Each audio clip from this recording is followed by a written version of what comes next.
안녕하세요. 시대 양심 마성의 중독성 대체 불가 정봉주의 정치쇼 정봉주입니다. 지금 이 시간 여러분이 가장 많이 찾아본 실시간 검색어 체크해봅니다.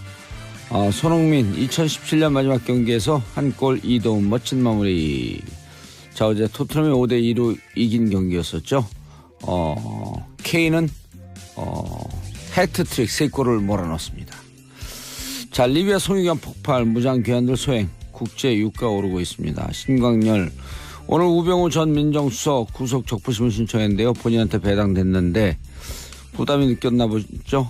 사건 재배당을 요청했다고 합니다. 부담을 많이 느낀 것 같은데요. 신광열 형사수석 부장판사님, 이완용이요, 나라 팔아먹고 선행했다고 나라 팔아먹은 역사가 없어지는 것은 아닙니다. 오늘의 봉도사가 고른 실시간 검색어는 신광열입니다. 신광열 부장판사 기억하겠습니다.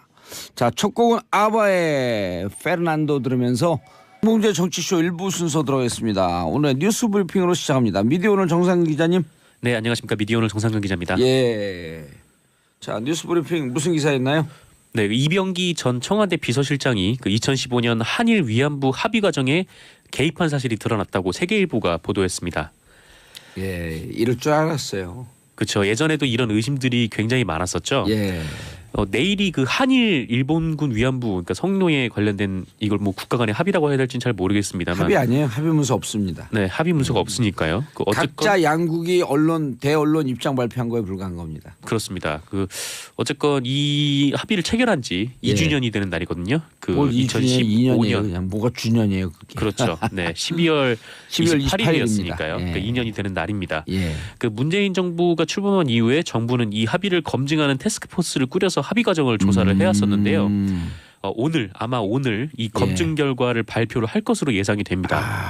그러니까 27일이니까 내일 모레에 앞서서 네, 오늘 아마 발표를 할 것 같은데요. 그리고 이때 합의한 내용 과정을 공개하라고 제야 시민 사회시민운동 단체들이 검찰에 법원에 고발을 했나 그랬을 거예요. 네네. 그래갖고 법원 1심에서는 공개해라.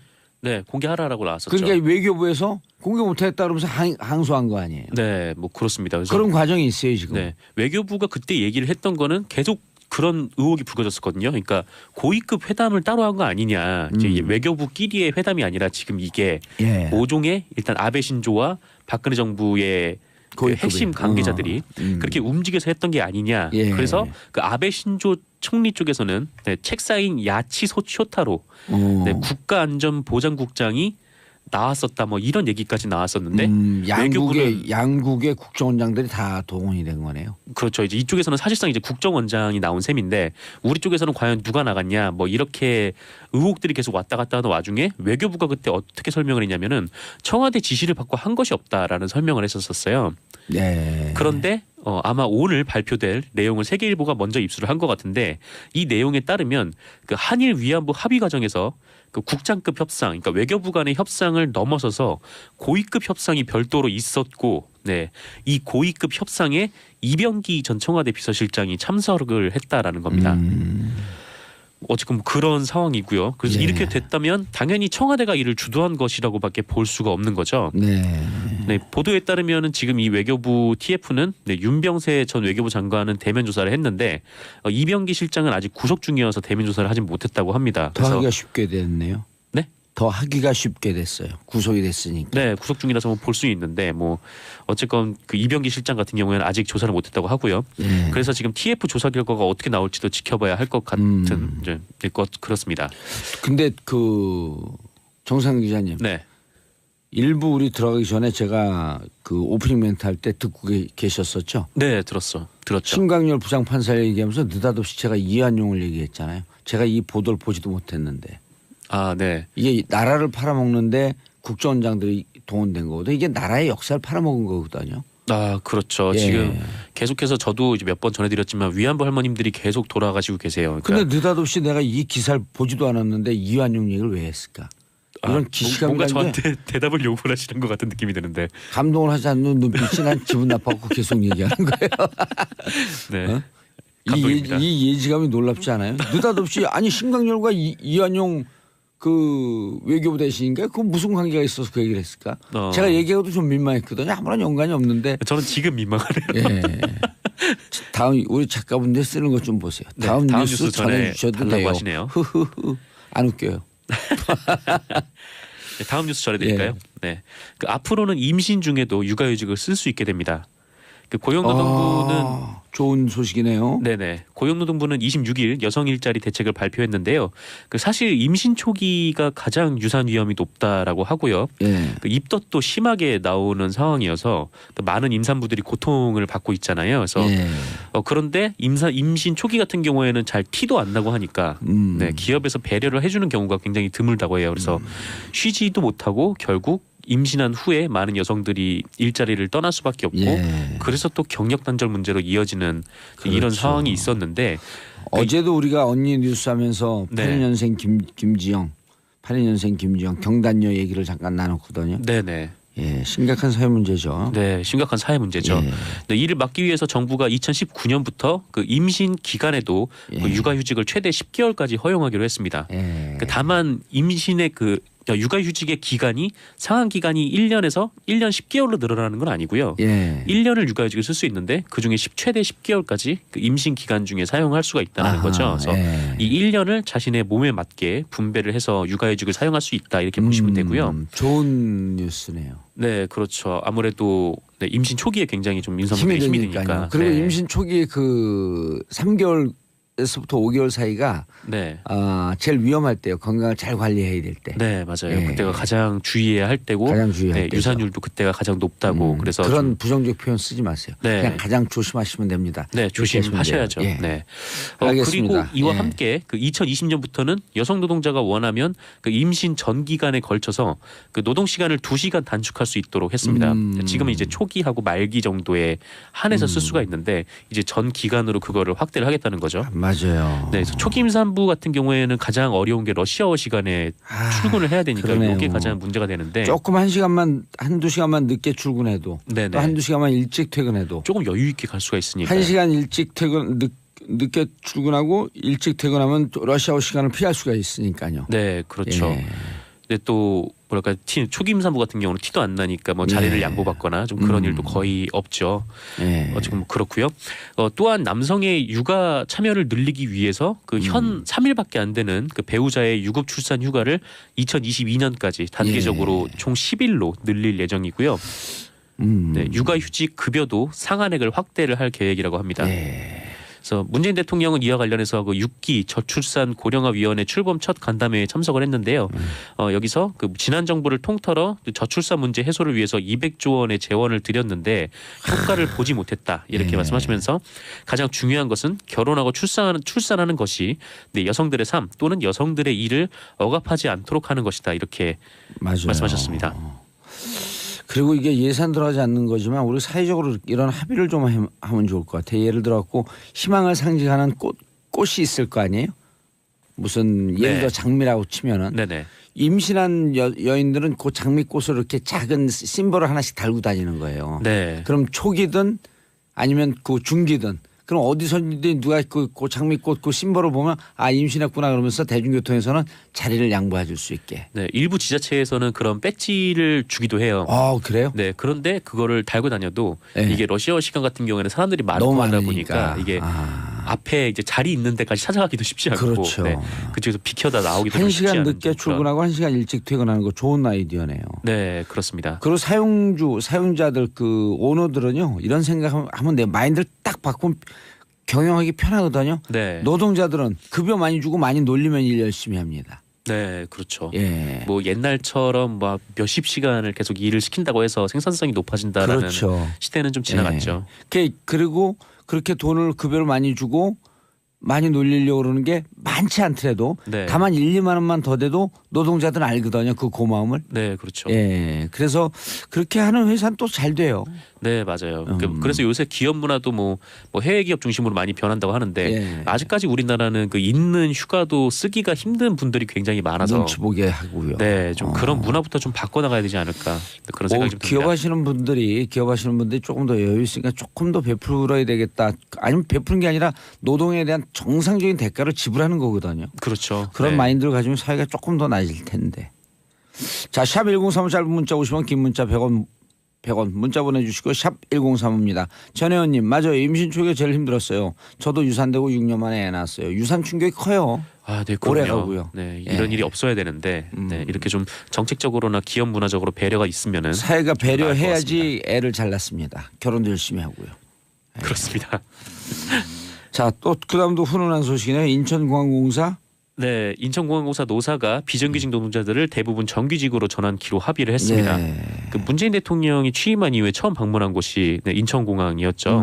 네, 공공기관 비정규직 공약도 하셨었고 그래서 이 비정규직 노동자 비율이 90%에 이르는 인천공항을 방문해서 정규직화를 약속을 했는데 정작 인천공항 비정규직의 정규직화가 잘 이루어지지 않았었습니다. 그동안 협상 과정에서요. 뭐 가장 핵심적인 쟁점은 그 인천공항공사가 직접 이 비정규직 노동자들을 정규직으로 채용할 것인가 아니면은 자회사를 하나 만들어서 이 자회사에서 정규직으로 채용할 것인가 요 부분이었다고 하는데요.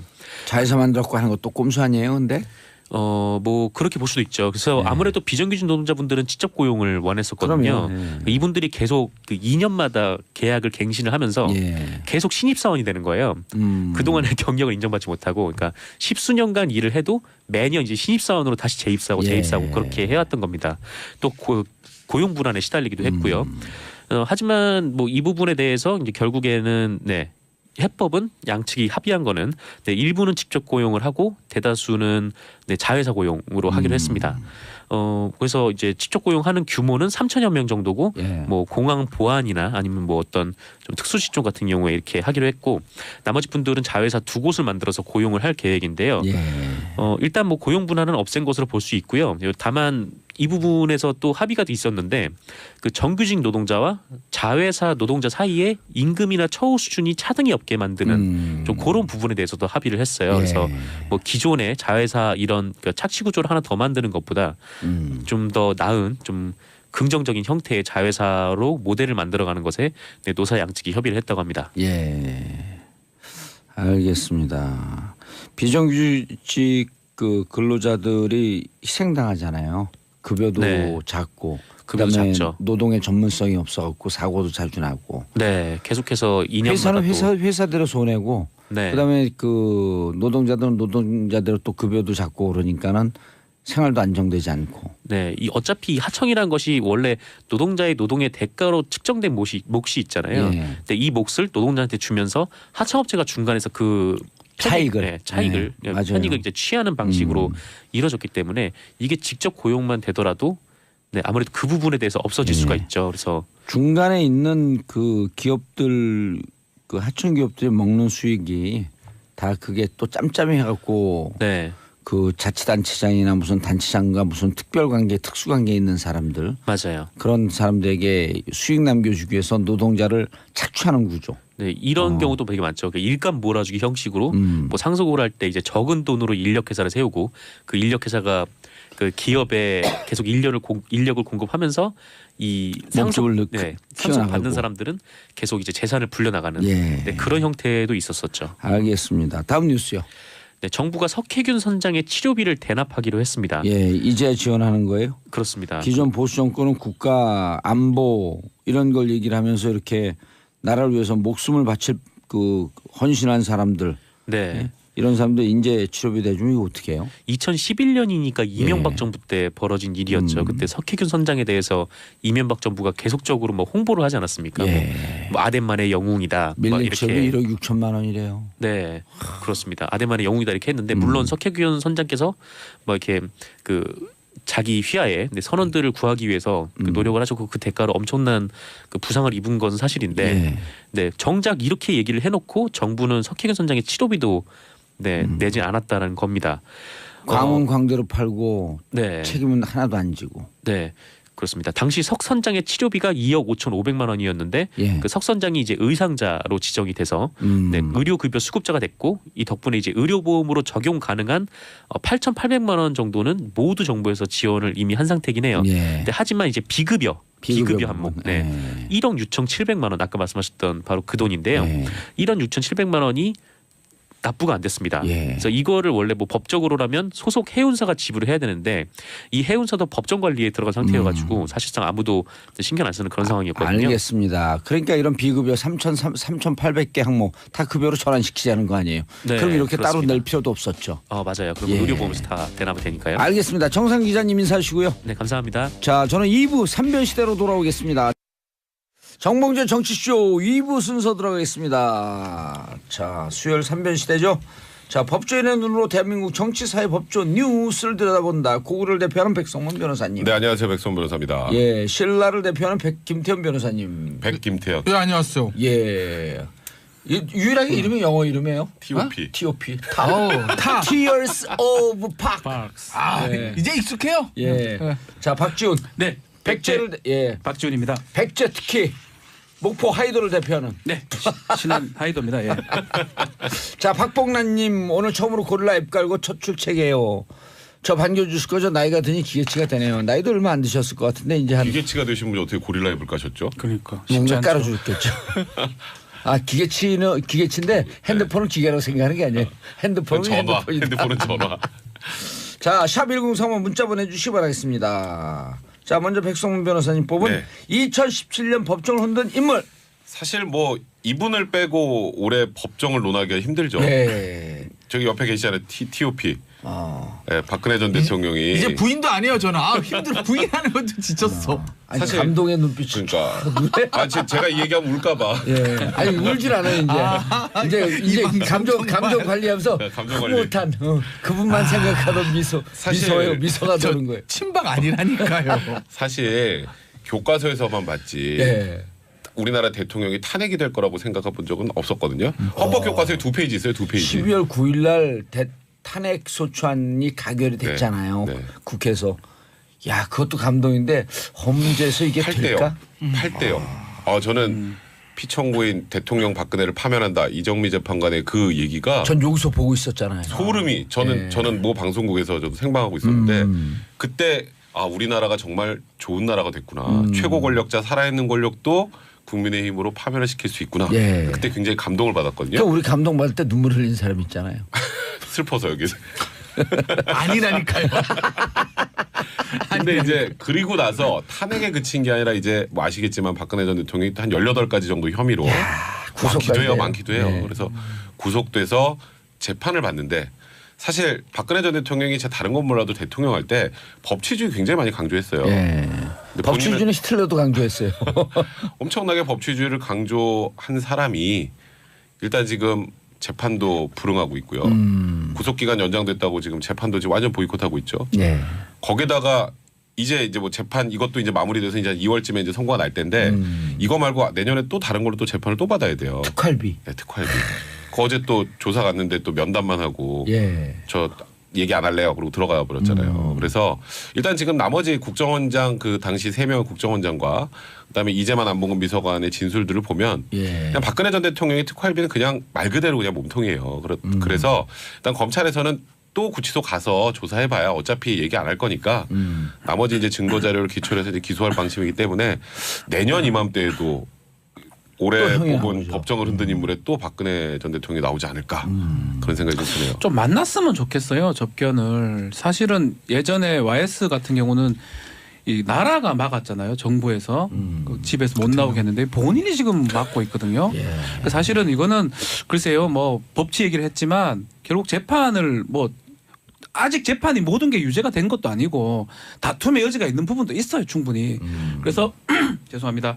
변호사하고 접견을 좀 해서 지금 해야 되는데 뭐 30분 운동하는 거 빼고는 구치소에서 누구도 예. 안 만나고 만화책 보고 뭐 이런 거 보고 있다 하는데 제가 좀 아파요. 그리고 제가 좀 저도 필요하다면 저 왜 눈물 나냐면 법치에 대한 눈물이에요. 그 이런 것들은 판단을 받아야 되는 거거든요. 저를 TOP로 좀 불러주세요. 제가 정말 필요하다면 제가 좀 변호라도 좀 해주고 싶을 정도로. 예전에 TOP 맞았잖아요. 아, 여기 피는 저죠. 파라멘트. 국회를 위한 눈물.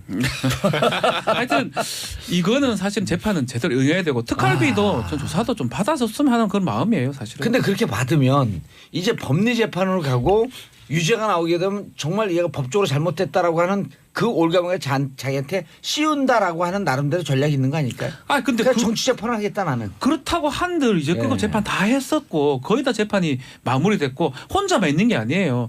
이재용 부회장, 최순실 다 재판 받아서 이 다 엮여져 있고 그 사람들 다 유죄된 상황인데. 그러면 진짜 근데- 대통령을 했던 사람이 이렇게 법치주의를 무시하면 누가 법을 지키려고 사실 그럴까? 그게 제일 씁쓸한 거예요. 예. 제가 말씀드렸던 것처럼. 근데 박 전 대통령은 확실히 사면에 대한 생각이 있는 것 같아요. 그런 것 같아요. 그게 아니면 이렇게 정치적 못해요. 타이어. 사실 이렇게 무대형으로 일관하면 제가 생각에 저는 검찰에서 무기징역까지 구형할 가능성이 있다고 생각하거든요. 거기다가 선고도 만만치 않게 높게 나올 가능성이 많아요. 근데 지금 조금이라도 대응해서 어떻게든 형을 깎든 뭘 해야 될 거 아니에요. 일반적이라면. 근데 박 전 대통령은 그 전에 전두환 노태우도 어쨌건 사면을 해서 나와 있으니 나도 한 2, 3년 버티면 나올 것이다.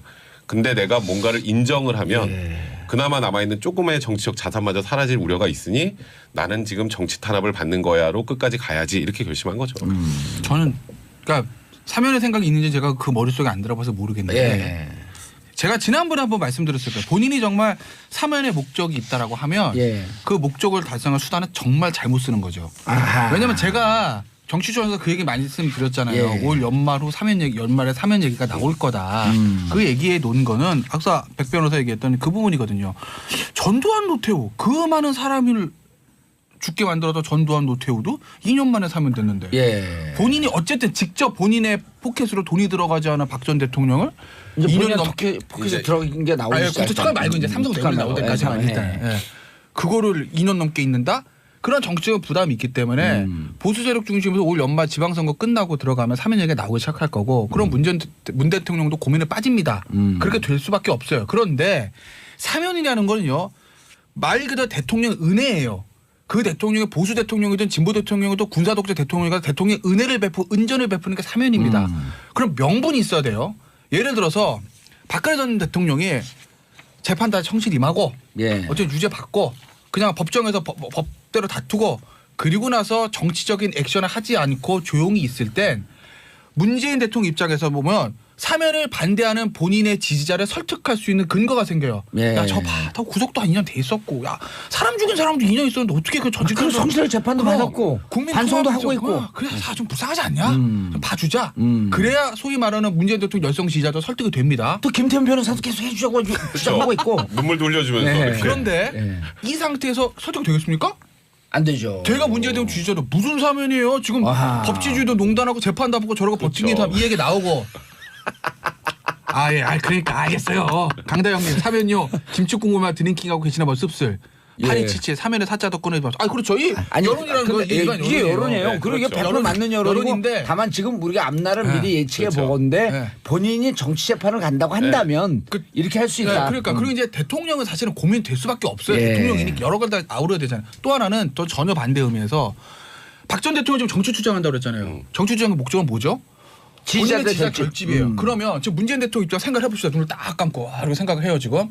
박 전 대통령 사면했어요. 예. 내곡동 갈 거 아니에요. 정치 투쟁을 하다가 내곡동 갔어요. 예? 예. 나는 무죄야. 그리고 정치 투쟁을 하다가 옥중에서 갔어요.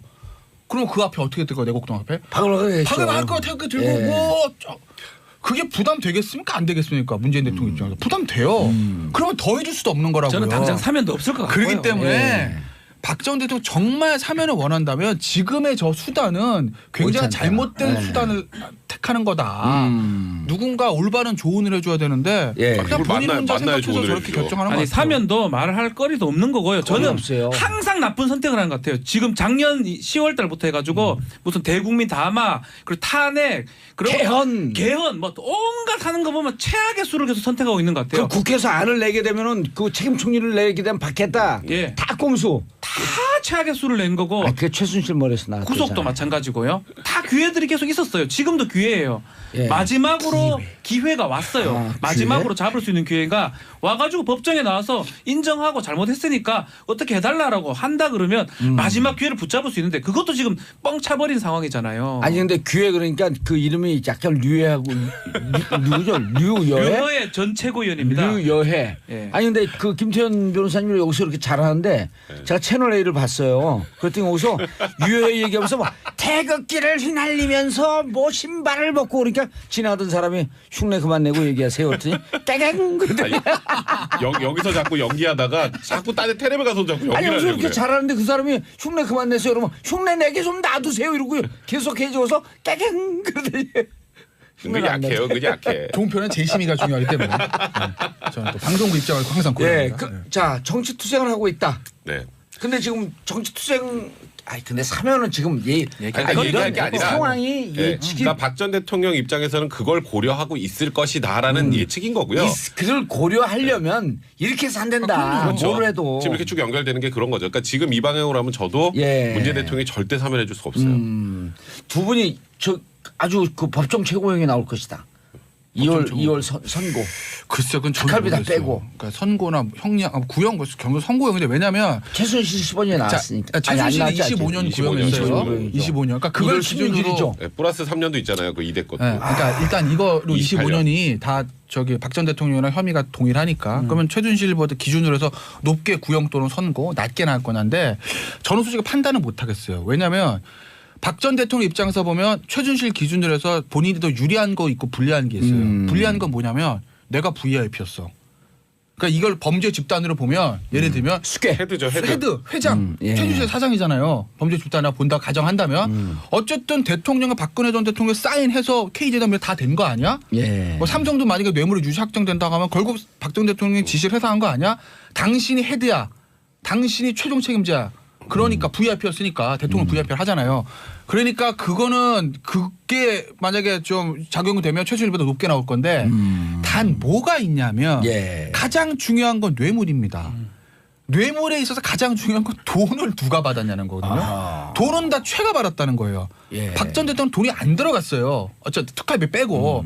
그러니까 일반적인 뇌물 사건에서 그렇게 공모했을 때 돈이 직접 받지 않은 사람은 형량이 낮아질 수밖에 없습니다. 그걸 아니, 근데 감안하면은 박 전 대통령은 최순실보다 좀 유리한 측면이 있죠. 그러니까 결국 검찰이나 법원이 결국 조정한 법원인데 예. 어떤 쪽으로 선택할지 저는 솔직히 잘 모르겠어요. 저는 구형은 무기징역 아니, 가능하지 않아요. 법원이 그 얘기도 했잖아. 제3자 뇌물죄를 그렇죠. 그 공소장을 변경해서 그거는 추가하는 것도 그거는 검찰에게 좀 불리한 거 아닌가요? 그거는 이재용 지금 잠깐 얘기가 엇나갔는데 예. 이재용 부회장의 항소심 마지막 재판에서 나온 거예요. 그러니까 아. 법원이 이렇게 얘기한 거죠. 아 근데 독일로 간 거 단순 뇌물죄 자신 있어요?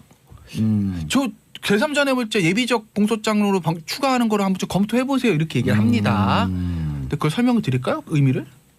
간단하게.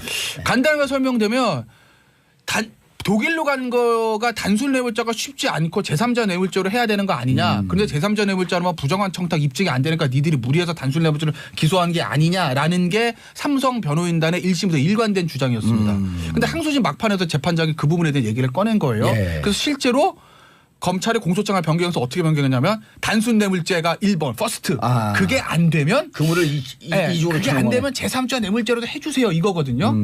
그런데 일반적인 재판에서 법원이 지금 기소한 거보다 예비적으로 하나 더 추가하시는 게 어때요라는 얘기는 처음에 기소한 거 무죄란 얘기입니다. 일반적인 얘기는. 그게 안 되니까 다른 거 좀 가져오세요. 이 얘기거든요. 일반적인 재판에서는.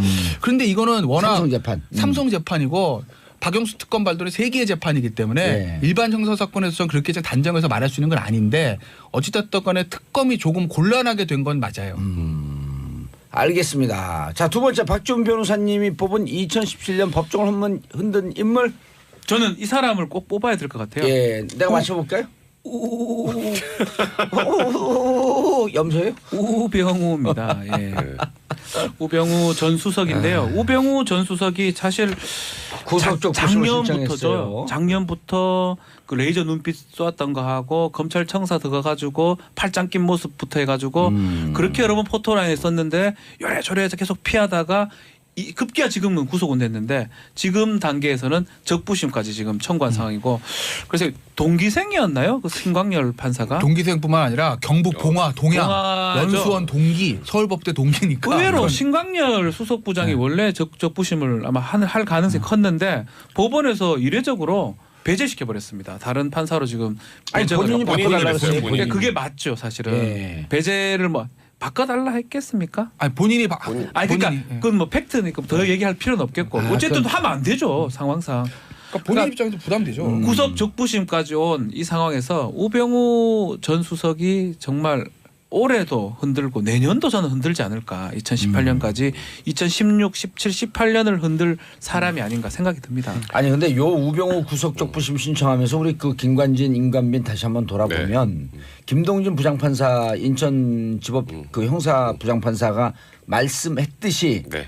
정말 이례적인 거 아니에요? 본 적이 없잖아요. 여기 아직까지 본 적이 변호사들도요. 없었어요. 근데 예. 김관진 전 장관이나 임관빈 실장 같은 경우에 전혀 변화가 없었는데 구속적부심에서 풀어줬죠. 예. 원래 영장실질심사 판사가 뭐 그럼 오포서야 되는 그러니까요. 거예요. 영장실질심사를 해서 영장을 강부영 판사가 낸 발부했는데 거거든요. 근데 당신 판단이 잘못됐어 이거잖아요. 그렇죠. 원래는 뭐 합의를 하거나 뭐 아니면 뭔가 변화가 있어야 되는데 구속을 지금 시점에서는 그때 영장 발부할 때 이게 변했으니까 풀어줘야지 이런 게 있어야 되는데 그때 풀어서 굉장히 이례적이었죠. 아마 저는 우병우 수석이 신광열 수석부장이 했으면 하고 내심 바랬을 것 같아요. 그래서 낸 거 아닌가 싶어요. 그래서 그렇죠. 제가 그 말씀 드리려고 한 거예요. 근데 지금 이 상황에서 만약에 신광열 수석이 그냥 구속적부심을 진행을 해서 또 풀어준다. 풀어줬다?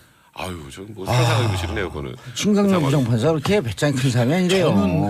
그래서 일단 본인 스스로 이거는 이거 내가 못하겠다라고 빠진 것 같고. 예. 그래서 우병우 수석은 본인의 생각 계산에서 이제 하나 어긋났죠 이게. 예. 그래서 저는 이 구속적부심에서 우병우 수석을 풀어주기에는 좀 쉽지 않을 것 같다 이런 생각됩니다. 일단 구속영장을 그거 발부했잖아요. 저는 그거. 이게 적부심 기각될 거예요. 왜냐하면 저는 사실 신광렬 부장이 수석 부장이 구속적부심하면 어떻게 되나 굉장히 저는 궁금했어요. 그러니까 법조인의 입장에서 정치적인 답변. 왜냐하면 신광렬 부장은 고법부장이거든요. 급이. 예. 그러면 이제 영장 발부, 영장 전담은 지법부장 또는 단독이라고요. 그러니까 훨씬 윗선이에요. 제일 높은 사람이에요. 그러니까 영장 발부가 어떻게 되든지 간에 본인의 어떤 자기 생각대로 판단을 하는 거라고요. 그래서 이제 김관진 전 실장이나 저 임관빈 실장 같은 경우에는 그거는 무죄든지 기소돼도 한 집행유예 거리 정도밖에 안 돼. 이렇게 판단한 거예요. 죄 자체를. 그렇죠. 그래서 저는 이 우병우 전 수석의 우리가 백 변호사도 얘기했지만 결국 판단 잘못한 거지만 그 민정수석 업무 범위와 직권남용죄가 관련이 있으니 그거는 신광렬 부장 어떻게 생각을 할까? 저는 사실 그게 개인적으로 궁금했거든요. 이제 법조인의 시각에서. 그래서 제가 그거 어떻게 결과가 나올까 궁금했는데 어쨌든 신광렬 부장이 본인이 못하겠다고 회피 신청을 한 거죠.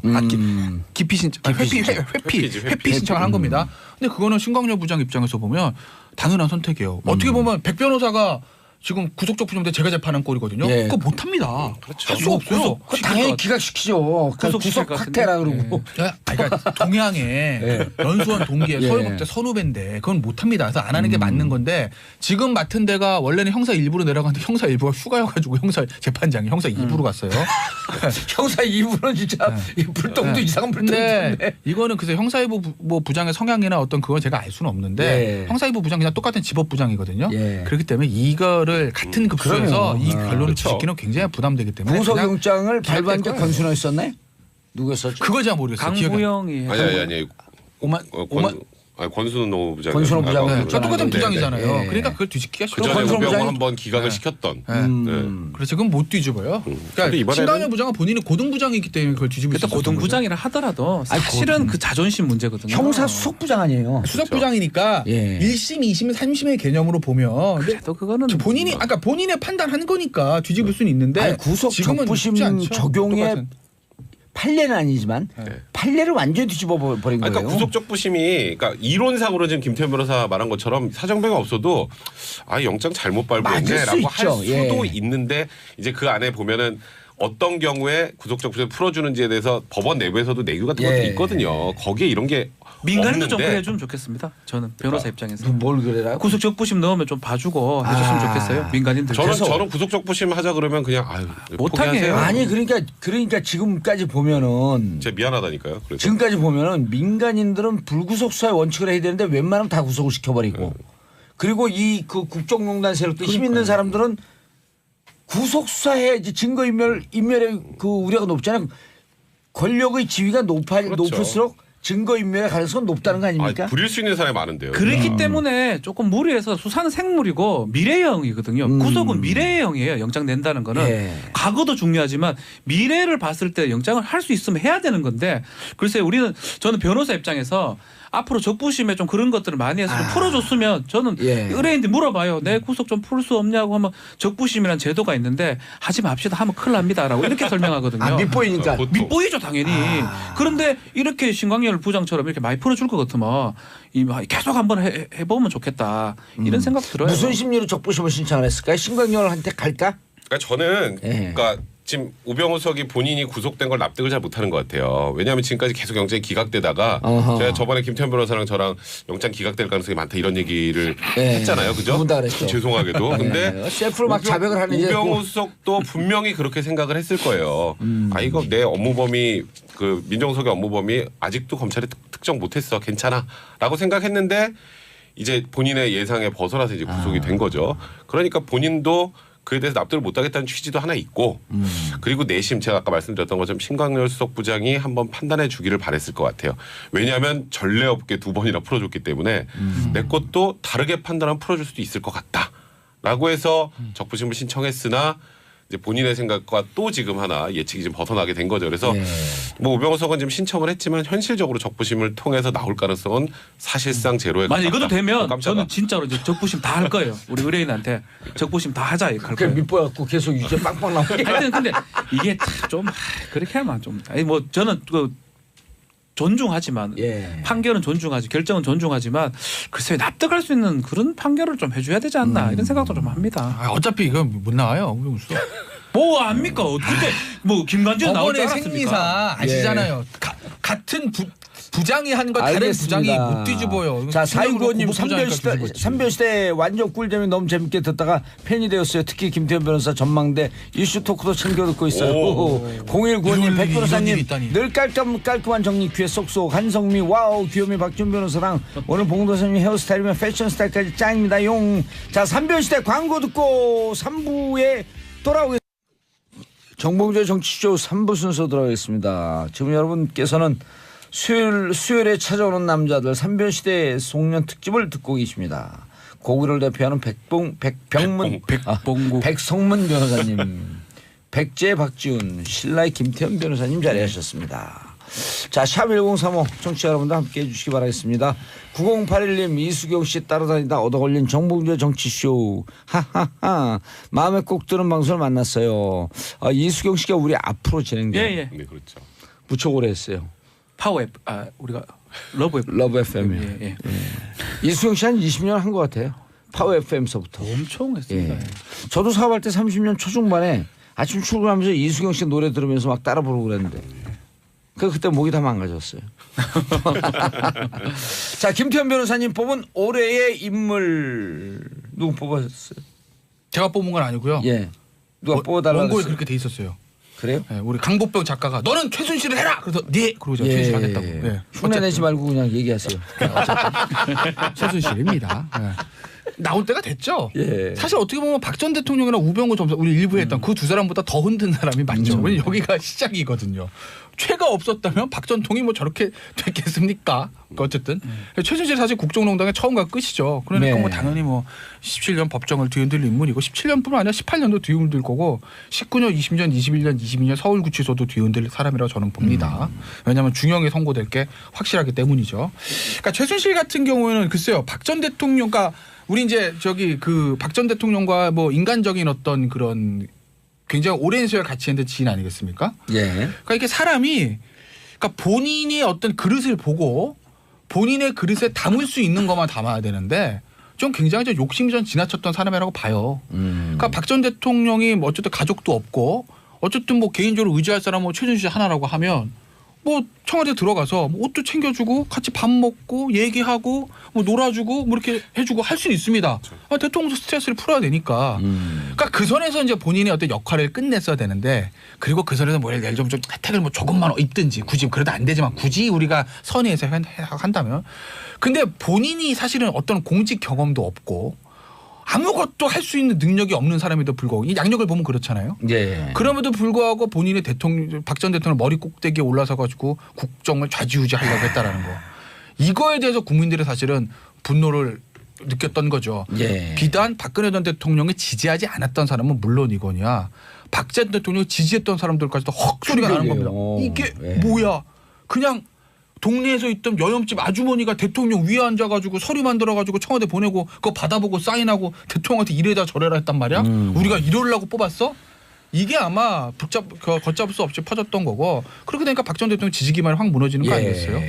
근데 재판 과정이 재밌잖아요. 재판 과정이 좀 공개 방송해갖고 한편의 드라마를 좀 보고 싶어요. 그러니까 박 전 대통령은 예. 나름의 노림수는 있는 거예요. 그러니까 그게 이제 아까 우리 사면 얘기도 했지만 그게 성공할지 저는 그 노림수가 실패할 거라고 보는 사람이고 예. 잘못 선택했다고 보는 거고 어쨌든 나름의 노림수는 있어요. 그런데 이 사람은요 뭐 노림수고 뭐고 지금 없는 것 같고 아니에요.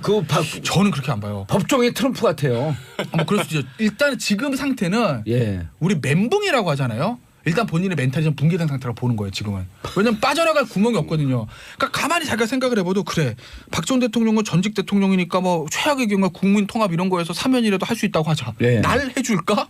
해주겠습니까? 안 해주죠. 안 해주죠. 일단 감옥대가 실형 그럼요. 확정되면 잊어버리는 거예요. 우리가 예, 그럼요. 나올 때까지. 그러니까 최순실 씨는 뭐 아까도 말씀드린 국정농단 처음 간 끝이고 뭐 국민통합과도 관련도 없는 사람이기 때문에 재판 과정에서 네. 이렇게 썽질을 부리고 이런 모습들 있잖아요. 그리고 자기가 이제 그 재판부 자체가 김세윤 부장 자체가 22부. 예, 시켜주거든요. 증인신문을 시켜주는데 본인이 화를 내고 시키고 막 이런 모습들이 사실은 저는 그렇습니다. 뭐 일단은 죄는 미워하되 사람은 미워하지 말라. 이게 말이 표현이 될지 모르겠지만 재판 과정에서도 좀 잘했다 그러면 사실은 그냥 그 했는 것만큼은 벌 받으면 되는 건데 재판 과정도 국민들한테 정말 실망과 그 좌절을 안겨주는 거거든요. 뭐 지금 말했던 김태현 변호사 말했다시피 처음도 그렇지만 계속 진행 과정도 그렇고 앞으로도 지금 대법원에 지금 2대 특혜 비리 3년 받은 건 올라가 있어요. 대법원에서 됐는데 대법원 가서 공개 변론 좀 해달라고 좀 요청을 했어요. 왜 그랬어요? 이게 말이나 됩니까? 이게 무슨 법원이 왜 나한테 야단을 쳐요? 아니, 장난도 아니고. 그러니까 저는 이런 거가 사실은 대법원은 사실은 공개 변론 하는 곳이 아니고요. 할 수 있지 않나요? 전원합의체. 전원합의체 때 하거든요. 할 수 있어요. 그러니까 이런 행동 자체가 약간은 전략적 부분도 있지만 전략을 하든 무슨 성질을 부리든 국민들이 봤을 때는 너무나 인성이 찌푸려질 수밖에 없는 사실 진짜 찌푸리고 있어. 진짜 심하게 찌푸리고 있어. 아니 조대원님 죄는 미워하되 사람은 더 미운 여자. 아니, 그러니까 사실 법정에서 이제 피고인이 성질을 부리는 거는 사실 저도 못 봤어요. 거의. 뭐 아니, 대부분 이게 본인의 처분을 이제 판사를 통해서 본인 아니 처분을 예를 받는 들어 거니까. 과거 군사 독재 정권 시절에 양심수들 네, 이건 시국사범도 그런 사람들 다르니까. 들어갖고 막 그냥 소리치고 구호 외치고 이런 거 그걸 따라하는 봤어도 거라 이게 웃기잖아요. 그러니까 그러니까 그거 따라하는 여기는 거예요? 구호도 아니고 그냥 거의 성질을 부리는 거잖아요. 그러니까 저는 이걸 딱 보면 최순실이 그동안 어떻게 살아왔는지를 단적으로 보여주는 거예요. 그러니까 누구도 무서워한 적이 없었던 거예요. 판사고 검사고 뭐 누구고 뭐 어차피 자기는 대통령 위에 있었던 사람인데 사실상 예. 뭐 기억할지 모르겠지만 청상천하 유아독적으로 사는 거예요. 네, 그냥. 뭐 녹취록 뭐 나오기 전에 그 작년 요맘때인가요? 검찰에서 그랬죠. 그 녹음한 거 한 5분만 들으면은 횃불이 될 거라고. 아 맞아요, 그거. 예, 그게 얼마 전에 공개가 좀 어느 정도 됐잖아요. 예. 그 내용 들어보면 박 전 대통령이 거의 이거 어떡하지? 이거 빨리 확인을 받아야 내일까지 해야 되는데 이런 내용들도 나와요. 그러니까 최순실은 지금까지 뭐 판사고 검사고 아니라 그냥 대통령 위에 있었던 사람이니까 나는 이렇게 살아왔었던 거예요. 그러니까 지금 이 상황이 자기가 못 받아들인 거죠. 그리고 아까 멘붕이라는 표현 쓰셨는데 그러니까 25년 구형할 때 거기서 가만히 있다 들어가서 하고 비명 질렀잖아요. 네. 그게 이제 최순실 입장에서는 여기서 이제 어떤 방식으로 이제 중형이 선고되면 나는 늙어서 죽는다.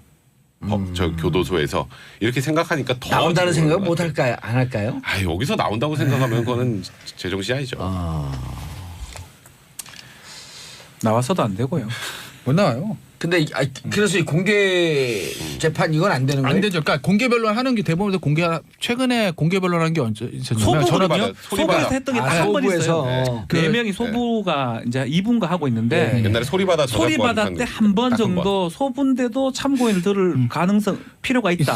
그런 형사소송법 규정은 돼 있어요. 전원합의체에서 한 경우는 예전에 간통죄 때 간통 유책 배우자가 간통해 주는 게 맞느냐 할 때 이제 공개 변론 한 적이 있습니다. 그러니까 사회에 어떤 굉장히 쟁점이 돼 있거나 중요한. 법리적으로 있고 그 대법원의 판결이 앞으로 우리나라의 제도에 어떤 변화를 올 수 있는 그 정도 예를 들면 헌법재판소 결정처럼 그런 예인데 이게 그건가요? 아니잖아요. 그러니까 이거는 뭐 정치적인 그런 걸 고려를 떠나서라도 요건 자체가 이제 이건 전화배치에서 공개변론을 할 만한 사안이 아니죠. 그러니까 그냥 재판이 지금 부당하다는 거예요. 그러니까 본인은 계속 이게 이슈를 그쪽으로 가는 거죠. 박근혜 전 대통령이 하는 그 정치 탄압하고 같은 프레임이에요. 그러니까 알겠습니다. 공개변론 하자는 그런 의미죠. 알겠습니다. 자, 청취자 여러분 함께 해주시기 바라겠습니다. 샵 1035. 그래서 하나 지금 생각나는데 최순실 씨가 마지막 최종 뭐 결심하거나 선고 같은 거 있잖아요. 그거를 오히려 공개를 요청하지 않을까 하는 생각이 들어요. 저는.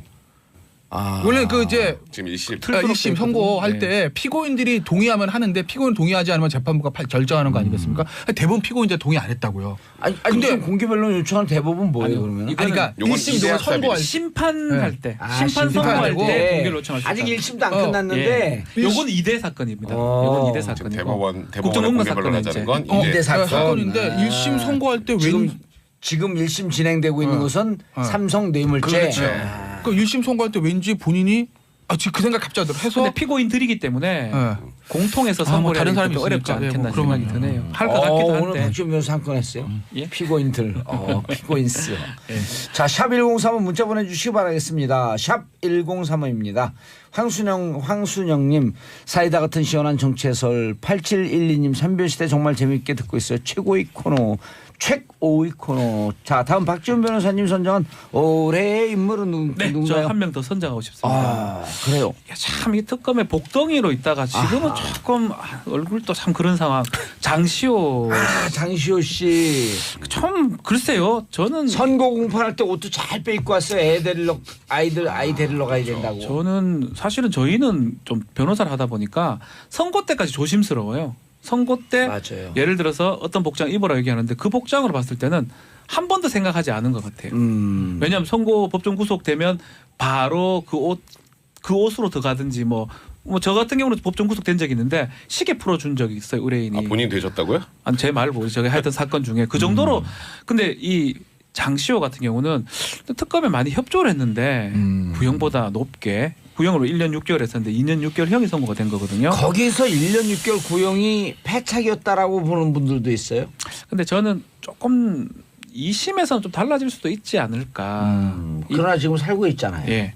범위가 이제 2년 6개월이라는 거는 결국은 집행유예 가능한 범위거든요. 그렇죠. 3년 미만은 집행유예가 가능하니까. 분리박인이 우리나라 없지만 실제로 활용을 하고 있고 마약 수사에서는 당연히 필요한 부분이에요.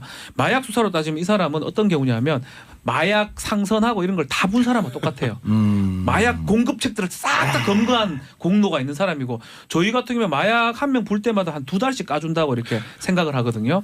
그래 봤을 때는 사실은 좀 그 법원의 판단을 존중하지만 약간 아쉬운 부분은 있다. 뭐 장시호를 제가 좋아서가 아니고 그 수사에 큰 공을 세웠다 그러면 그 정도는 해줘야 되는 게 아니냐라는 게 그래서 2심에는 저는 반영될 여지가 있기 때문에 장시호도 올해를 흔들었지만 내년 또 흔들 수 있는 사람이다. 그리고 또 듭니다. 미묘하게 장시호 씨가 이제 법정 구속된 다음에 이재용 부회장의 재판 증인으로 나가서 약간 이제 딴소리 하고 약간 있습니다. 딴소리 하기 시작했어요. 네, 검찰 같은 걸 돌리는 듯. 이게 뭔가 장시호 씨 입장에서 보면 화나죠. 야, 내가 이렇게까지 협조를 해서 사실 뭐 극단적으로 이런 표현도 씁니다. 장시호의 진술이나 뭐 장시호의 그 내놓은 증거들 뭐 태블릿 PC도 제2의 태블릿 PC도 내놨죠. 그런 게 없었으면 과연 박근혜 전 대통령을 기소할 수 있었을까 최순실을 그런 얘기도 나오는 상황이기 때문에 저 역시도 뭐 장시호 씨를 무조건 두둔하고 싶은 생각은 없습니다만 국정농단을 어쨌건 수사에 적극적으로 협조해서 밝혀냈다면 항소심에서는 조금 전향적인 판결을 해줄 필요가 있지 않을까. 저도 그렇게 1심에 생각해요. 2년 6월이면 보통 항소심에서 정상이 참작된다든지 하게 또 이제 변론을 잘하고 그러게 되면 조금 깎이잖아요. 그러니까 왜냐하면 또 항소심 재판하는 과정 동안 갇혀 있으니까 그것도 그 정도 수감 생활도 더 하는 거고. 그러네. 그게 2년 6개월 가능해요. 6개월 살았고 네. 항소심 하면서 또 한 한 3, 4개월 더 또 살면 살고. 지난번에 백선 변호사가 그 얘기하신 거 단기 같은데. 실형, 단기 실형. 예. 10월, 징역 10월. 예. 징역 1년 이렇게 할 수도 그런 거 있죠. 감안하면 그렇죠. 한 1년 가까이 살았으니 네. 앞으로 2년 6개월 살려고 해도 이미 한 3분의 1은 살았다. 그렇죠. 네, 그렇죠. 그럼 거기다가 이제 어쨌건 수사에 적극적으로 협조했고 또 아들 하나하고 뭐 둘이 있고 뭐 이런 것들 감안하면 저도 개인적으로 항소심에서 집행유예가 나오지 않을까. 징역 2년에 3년. 징역 2년에 3년. 그러니까 집행유예 아니면 3만큼만 이제 선고를 해주는 거예요. 아, 1년 살았으면 1년 정도 해주고 10월 살았으면 10월 선고하는 가능하다고 저는 생각이 듭니다. 장시호 그럼 내년에는 조금 좀 부드러워지겠네. 장시호의 운명은. 뭐 글쎄 근데 운명 부드러지고 말고 할 게 없죠 장시호 입장에서는. 왜냐하면 지금 검찰이 항소한 게 아니라 본인만 항소했으니까. 예. 검찰 항소 안 했거든요 제가 알기로는. 그러니까 본인만 항소했기 때문에 뭐 검찰 항소할 이유가 없죠. 예, 없죠. 1년 6개월 그러니까 뭐 보면 2년 장시호 6개월 입장에서 되는데. 보면 내가 뭐 이제 뭐 특검에 뭐 잘 보일 이유도 없고 가서 뭐 아이스크림 달라고 그럴 이유도 없고 내 하고 싶은 대로 하면 되지 뭐 이거죠. 그러니까 지금 그래서 뭐 입장이 좀 바뀌었다. 왜냐면은 바뀔 수 있는 게 아마 장시호 입장에서 보면 아마도 뭐 죄는 본인이 다 자백을 한 거고요. 예. 좀 무죄가 될 일 없고 본인이 다 자백과 보강증거 다 있으니까 아마 모르겠어요. 횡령이나 그런 부분에서 1심에서 얼마까지 변제를 했는지 모르겠는데 예. 전액 변제가 아니라 만약입니다. 일부 변제밖에 안 됐다고 하면 나머지를 변제 뭐 이런 거 말고는 더 유리한 정상은 없거든요. 그러니까 아까 두 분 말씀하신 대로 또 4개월도 들어가 있었으니까 예. 좀 깎아주세요. 내보내주세요. 이거 말고는 더 이상 쓸 수 있는 카드는 없는데 저도 뭐 집행유예로 향소심에 나올 가능성이 굳이 보다는 실형보다는 좀 높다고 봐요. 예, 알겠습니다. 곽영경님, 저도 박지원 변호사님과 같은 생각입니다. 죄질은 나쁘지만 국정농단의 진실을 위해서 적극 협전 부분은 칭찬해 줘야 한다고 생각해요. 칭찬을 말로 하는 게 아니거든요. 그게 형으로 나오는 거예요. 깜짝이야. 예. 훅 들어와요. 훅. 요즘에 아니, 해서. 칭찬을 잘했습니다가 아니고 그만큼 형을 반영해 주는 게 근데 칭찬이 이런 게 있어요. 그러니까 우리가 뭐 하나 좀 생각을 해봐야 되는 게 아까 이제 플리바닝 얘기할 때 박 변호사 얘기했던 조직범죄 같은 거 있잖아요. 예. 내가 자체가 가담한 건 많지는 않습니다. 예를 들어서 나는 저 마약을 지금 좀 심부름밖에 한 게 없어요. 나는 별로 한 게 가담한 게 많지 않은데 그걸 봐주는 대신 우리 조직의 수계부터 이 라인까지 전부 다 협조를 하게 되면 봐주는 이런 부분이에요. 근데 장시호는 잠깐 생각해 보자고요. 장시호는 가담한 게 많습니까 적습니까? 많아요. 그렇지 않습니까? 많이 벌어줬잖아요. 동계 스포츠 영재센터에서는 장시호가 수계입니다. 저 부분에서는요. 만약에 이거 만약이에요. 분단장쯤 되는 거지 뭐 수계라고. 그러니까 그 동계 스포츠 영재센터는 그 죄에 있어서는 그래요. 그러니까 만약에 정말 가정 만약에 예를 들어서 뭐 삼성의 어떤 그 저기 이 뇌물 그 사건에서 삼성 중간 임원이 머리가 다 불었다. 그럼 그거는 그 사람은 중간 단계이기 때문에 그 범죄의 최고 우두머리 아니기 때문에 불었으니까 너 봐줄게가 성립이 좀 되는데 장시호 씨는 어찌됐건 불건 안 불고 간에 그 동계 스포츠 영재센터에서는 주도한 거 장시호 아니에요? 그래서 그렇지 않아요? 김세현 그러니까 김세현 부장도 부장 입장에서는 받을 수가 무용보다 없었던 1년 거죠. 올려친 거죠. 그래서 알겠습니다. 만약에 검찰이 한 3년쯤 구형했으면 3년 구형하고 2년 6개월 나왔을 거예요. 제 생각에는. 2년 6개월에 네. 집행유예 안 났을게. 집행유예 안 나왔어요. 김세현 부장은 보니까 변론 과정에서는 굉장히 이제 무서워요. 피고인들을 잘 다독거리긴 하는데 선고는 굉장히 엄격합니다. 제가 엄격하고. 몇 번 경험을 해봤습니다. 예. 예. 반대로 나옵니다. 알겠습니다. 백 변호사님, 네. 2017년 법정을 흔든 인물 마지막. 지금까지는 이 바로 전 정권의 국정농단 관련 사범들이죠. 예. 박근혜 전 대통령, 그다음에 우병우 수석, 그다음에 최순실, 장시호. 근데 우리가 이 사람을 빼먹으면 안 돼요. 이제 MB 때로 한번 살짝 돌아가 봅니다. 원세훈 전 국정원장. 예. 원세훈 전 국정원장은 뭐 국정원 댓글 사건으로 파기환송됐다가 실형으로 또 4년을 선고받아서 지금 이제 뭐 또 재상고심을 지금 기다리고 있는 상황이죠. 어찌 보면 이제 박근혜 전 대통령 정권에 있었던 그 국정농단 사범은 이제 정리가 좀 되고 있는데 지금 또 이제 검찰에서 칼을 겨누고 있는 건 그 바로 전 정권이었던 MB 정권이지 않습니까? 그러니까 원세훈 전 국정원장이 과연 이걸 혼자 했겠느냐. 이제 그래서 원세훈 국정원장의 입에 이명박 전 대통령의 운명도 달려있다 이런 얘기들이 많이 있었잖아요. 예.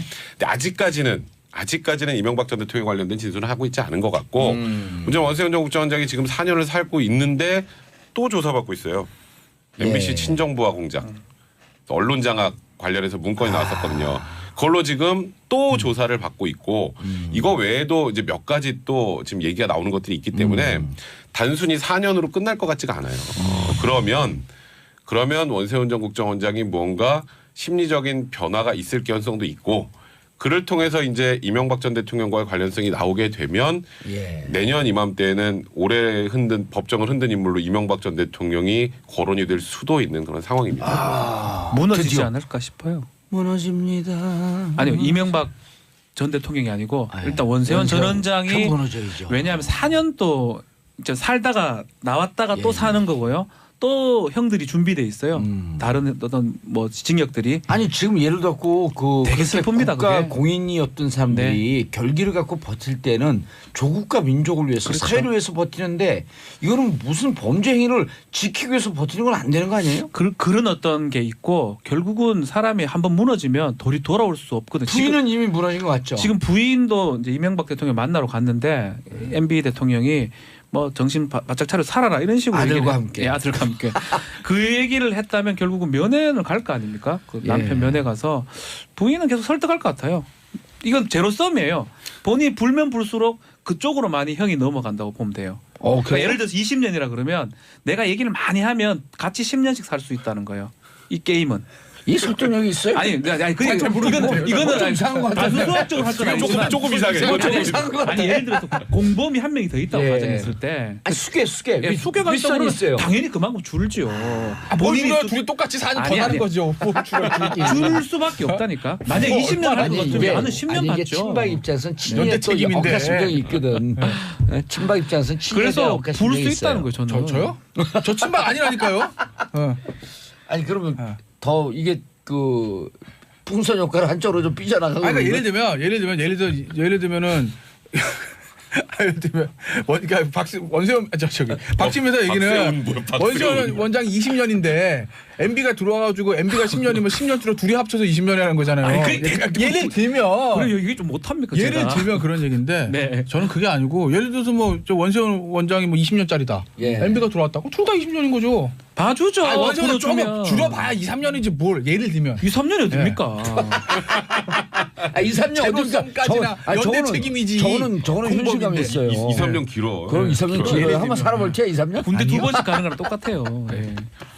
아니 그런데 지난번 이제 어제 브리핑 시간에 간단하게 얘기를 했는데 동부지검으로 넘어간 거를 하원 기자가 이제 브리핑을 했어요.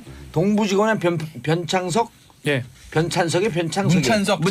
문찬석 차장이 기업 주가 조작 이거 전문이라고 하는데 또 다른 검찰 출신의 변호사 얘기를 들어봤더니 이건 우병우가 아니라 윤석열 지검장이 하기에는 좀 그 적절치 않다. 그런데 그쪽으로 동부지검에 넘길 땐 특임 검사급 성격으로 넘겼고 그렇죠. 이건 이미 증거나 뭐나 거의 메이드 됐기 때문에 넘겼다. 이렇게 보는 관점이 있어요. 그러니까 저도 어느 정도는 정리가 다 됐을 거라고 생각해요. 그래서 예. 일단 동부지검 넘겨서 이제 사실상 이제 이 MB 정권 전반에 대한 수사를 진행하는 거나 마찬가지 상황인데 근데 원세훈 국정원장이 워낙 한 게 많아요. 아니 근데 이거를 좀 한번 분석을 해줘 보세요. 정호영 특검이 네. 직원의 횡령이었다? 그게요. 사실 근데 이제 그럼 왜 얘기를 안 해 그냥 근데 넘기고 지금 갔죠? 그게 만약에 사실이면 예. 그 당시 정호영 특검이 그걸 알고 있었다고 하면 그러면 이제 또 직권남용 문제가 또 발생을 그러니까 하고요. 그걸 알면은 그 부분이 지금 직무유기. 직무유기. 저거는 지금 현재 공소시효가 남아 있는 상황이니까 2월까지는 이제 그건 너무 이상한 기자회견 아니었어요? 좀 이해가 좀 안 됐죠. 그러니까 아니 변호사들이 보기에도 이해 안 됐어요? 그때는 그냥 근데 그냥 직원의 횡령이었다 끝.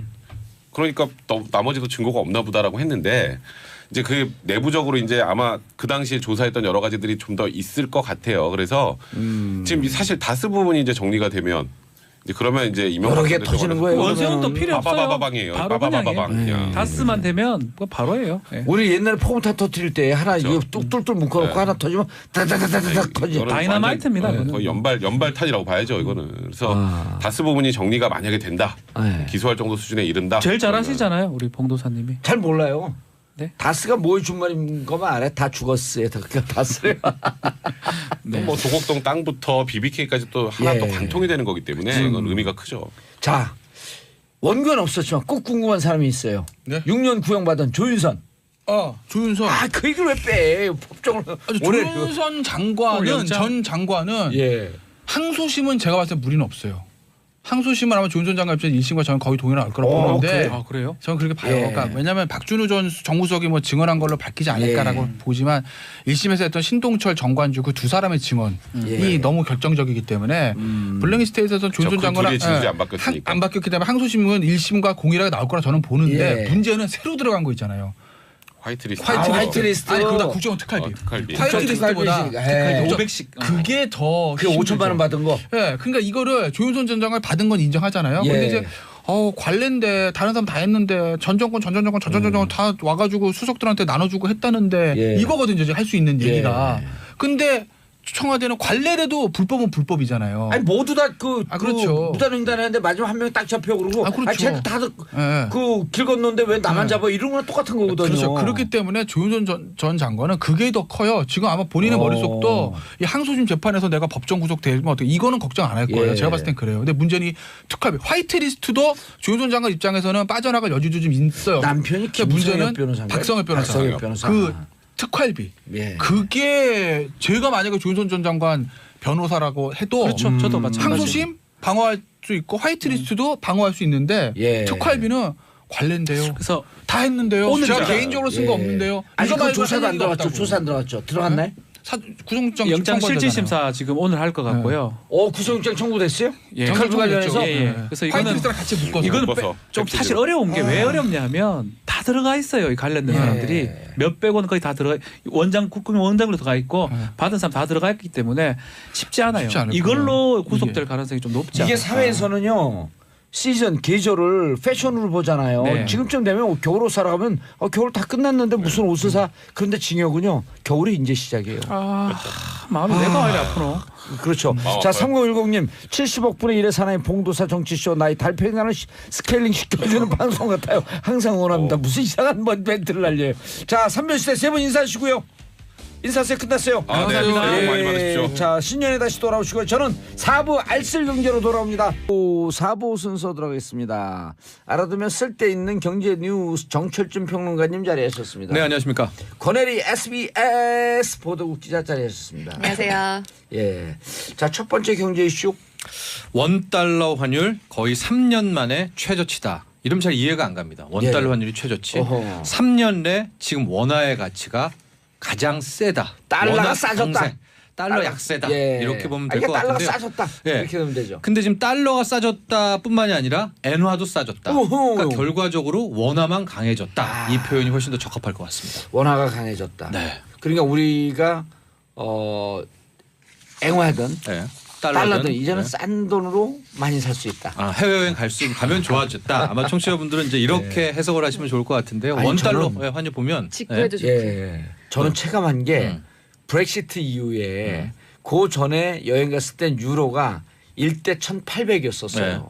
근데 브렉시트 이후에 1대 1,250까지 떨어지는데 야, 유로 가는 게 모든 게 다 공짜 같은 느낌이. 그렇죠. 근데 지금 유로는 다시 좀 역전이 돼서 유로도 꽤 강해졌거든요. 강해졌어요? 그러니까 전 세계적으로 지금 유로하고 원화 정도가 세지고 있는 오. 그런 상황이 됐는데 뭐 수치를 좀 말씀드리면 원달러 환율이 지금 어제가 1,076원, 오늘 지금 장 막 돌아가고 있는데 1,074원까지 쳤다가 1,075원에서 이렇게 움직이고 있는데요. 당초에 작년 딱 이맘때 예. 많은 경제 전문가 세계 연구소에서 뭐라고 했냐면 올해 2017년 원달러 환율 1,300원도 갈 수 있다. 그렇죠. 그렇게 원화가 달러가 고공행진할 것이다. 원화가 거꾸러질 수 있다. 약세가 될 수 있다라고 하는데 1,300원은커녕 지금 1,074원이었고. 왜 그렇게 됐어요? 그러니까 이제 여러 가지 해석이 가능하죠. 예. 실질적으로 달러의 강세가 안 나왔다라는 게 훨씬 더 적합한 표현인 것 같아요. 미국에서 금리를 올리게 되면 달러가 미국으로 회귀되면서 달러 강세가 될 것이다라고 예측했거든요. 그렇죠. 그게 전통적인 뭐 패턴이었고 예. 거의 열의 9은 드러나는 패턴이었는데 이게 미스터리가 뭐냐면은 분명히 미국은 금리를 올렸습니다. 올렸어요. 올해 3번 또 다 예. 올렸었고 이제 내년에도 또 올린다라고 하고 있는데 올렸음에도 불구하고 달러는 좀처럼 가치 회복이 안 돼요. 그러니까 달러가 살아나지를 못해요. 워낙 많이 찍어서 그런가? 아 역시 예리하시네. 그러니까 예. 첫 번째 두 가지 해석이 가능한데 첫 번째는 금리를 올리기는 올렸을 때 올릴 때마다 연방준비제도 이사회가 내가 천천히 올릴게. 그러니까 시장한테 계속 그러니까 갑을 중에서 을처럼 군 거예요. 우리 연애할 때도 갑을이 있잖아요. 예. 네, 그것처럼 이제 연준답지 않게 저는 느낌이 없어요. 평생 을만 돼봐갖고. 진짜. 예. 근데 이런 을처럼 사람 좀 구니까 없어요, 진짜 그리. 시장이 이제 우습게 보는 거죠. 예. 달러와 연준 그래 올려봤자 너네는 못 올려라고 하기 때문에 달러가 약해진 거고 두 번째는 방금 봉도사가 얘기한 것처럼 달러가 그동안 워낙 많이 찍어냈다. 그러니까 가치 해소성. 또 하나는 이제는 패권 통화인 달러에 대한 의구심. 이상하다 달러가. 미국이 이상하다. 이런 것들이 기조적으로 반영해서 달러가 살아나지 않고 예, 상대적으로 원화 강세가 나왔다. 워런 버핏 이런 사람들이 가상화폐는 거품에서 곧 빠질 것이다라고 하는 게 연동되면서 떠오르네. 그렇죠. 가상화폐가 강세를 보이는 것도 달러 말고 뭔가 대체품이 있어? 아 역시 진짜 뭐 경제통인데요. 그겁니다 바로. 왜 이렇게 암호화폐가 강세냐. 예. 실은 달러가 살아있다면 예. 지금이 1980년대 달러라면 90년대 달러라면 사람들이 왜 비트코인, 이더리움, 리플에 눈을 돌리겠습니까? 달러 같지. 달러 위험하다. 나는 오히려 이게 더 디지털 암호화폐가 진짜 돈인 것 같아라는 수요가 분명히 있기 때문에 달러로 갔다라는 것이고요. 이것이 현재 나타나고 있는 이제 워낙 초강세, 예. 달러 초약세의 근본 이유가 될 것 같습니다. 돌발 질문. 네. 달러 약세는 조금 이해가 되는데 달러 많이 찍어냈고 그다음에 이제 무슨 가상화폐에 대한 대체품에 대한 기대 이런 것도 있어서 네. 이해가 되는데 네. 원화가 강세라고 하는 건 전 세계에서 한반도에서 전쟁 날까 이런 불안한 심정이 있는데 그렇죠. 원화가 강세다? 그럼 결국은 전쟁 날 것 같다라고 하는 것은 뻥카다? 뻥카다는 누가 알겠습니까? 예. 그러나 투자자들 입장에서 특히 한국 외환 경제에 대한 시장에서는 신뢰가 있다? 아직까지는 그렇죠. 믿음이 있다. 이게 뭐 하룻밤에 뭐 이렇게 어떻게 될 그럴 가능성은 높지 않다라고 보는 것인데 실은 제가 오늘 좀 진지하게 드리고 싶은 말씀은 이게 전 약간 수상하다는 거죠. 그러니까 분명히 저도 달러의 몰락을 점치고 있지만 죽을 때 확 죽지는 않습니다. 그렇죠. 네, 한번 발악을 하거든요. 최후의 발악을. 하고 그동안의 패턴을 좀 보면 달러가 막 너무 약해요. 막 약한 척을 쭉 하다가 예. 순간 무슨 계기 하나로 확 튀어오르는 이런 뭐 작전 패턴을 많이 구사를 해서 저는 지금 이제 1073원대 이렇게 얘기를 하지만 예. 내년 초부터는 저는 아주 짧지만 강렬하게 달러 강세의 구간이 나올 수가 있다. 원화가 강세면 우리 수출업 기업들은 좀 기분이 안 좋잖아요. 지금 많이 힘들죠. 힘들지만은 더 우리의 입장에서는 차라리 원화 강세가 난 게 원화가 약세가 돼서 예. 막 환율이 1,200원, 1,300원, 1,400원 가면 실은 한국 경제는 이게 더 큰 걱정이에요. 우리는 원화가 안 좋은 아직은 시그널이다. 변방통하기 때문에 예. 그렇기는 하다라고 그래서 지금 원화 강세 너무나 우리가 뭐 예측을 일방향 베팅을 하지만 전 내년 상반기는 달러의 뭐라 그럴까 발악, 달러의 반격, 달러의 역습이 있을 것으로 조심스럽게 그럼 예상합니다. 환테크에 관심 있는 사람들도 있는데 예. 이럴 때 달러가 약세일 때 좀 사둬라. 이미 10월, 11월부터 예. 거대 자산가들 예. 이 강남 쪽 PB 쪽에서는 돈을 싸들고 지금 달러를 좀 사고 있습니다. 근데 이 달러 외화 예금의 특징이 뭐냐면 달러 외화 예금 넣으면 금리는 1%도 안 줘요. 예. 그럼 왜 이 사람들이 여기에 막 30억씩 넣느냐? 환차 이익. 그렇죠. 환차 이익에 대해서는 우리나라는 비과세입니다. 그러니까 아하. 이 50억 넣는 사람은 금리 먹으려는 게 아니라 이제 앞으로 달러가 너무 약해졌으니까 앞으로 강해질 거야라는 그 환차익을 노리고 돈들이 지금 어마어마하게 들어오고는 예. 있는데요. 그래도 개미들은 하지 마세요. 맨날 이 흐름 쫓아다가 이 환테크는요 좀 예. 큰 손들이 하고 있으니까. 경제 전문가들이 하고. 네, 그렇죠. 그래서 제가 뭐 조심스럽게 일단은 내년 상반기에는 달러의 역습 구간을 조심스럽게 예측한다. 그러나 달러는 이미 수명을 다했다. 약간 철학적인 이야기까지 좀 덧붙이면서 수명이 다 했다. 저는 예. 끝났다 이미. 대체품이 너무 많이 나오고 있다. 그 자체가 예. 방증이다. 알겠습니다. 자, 다음 권혜리 기자가 준비한 소식. 네.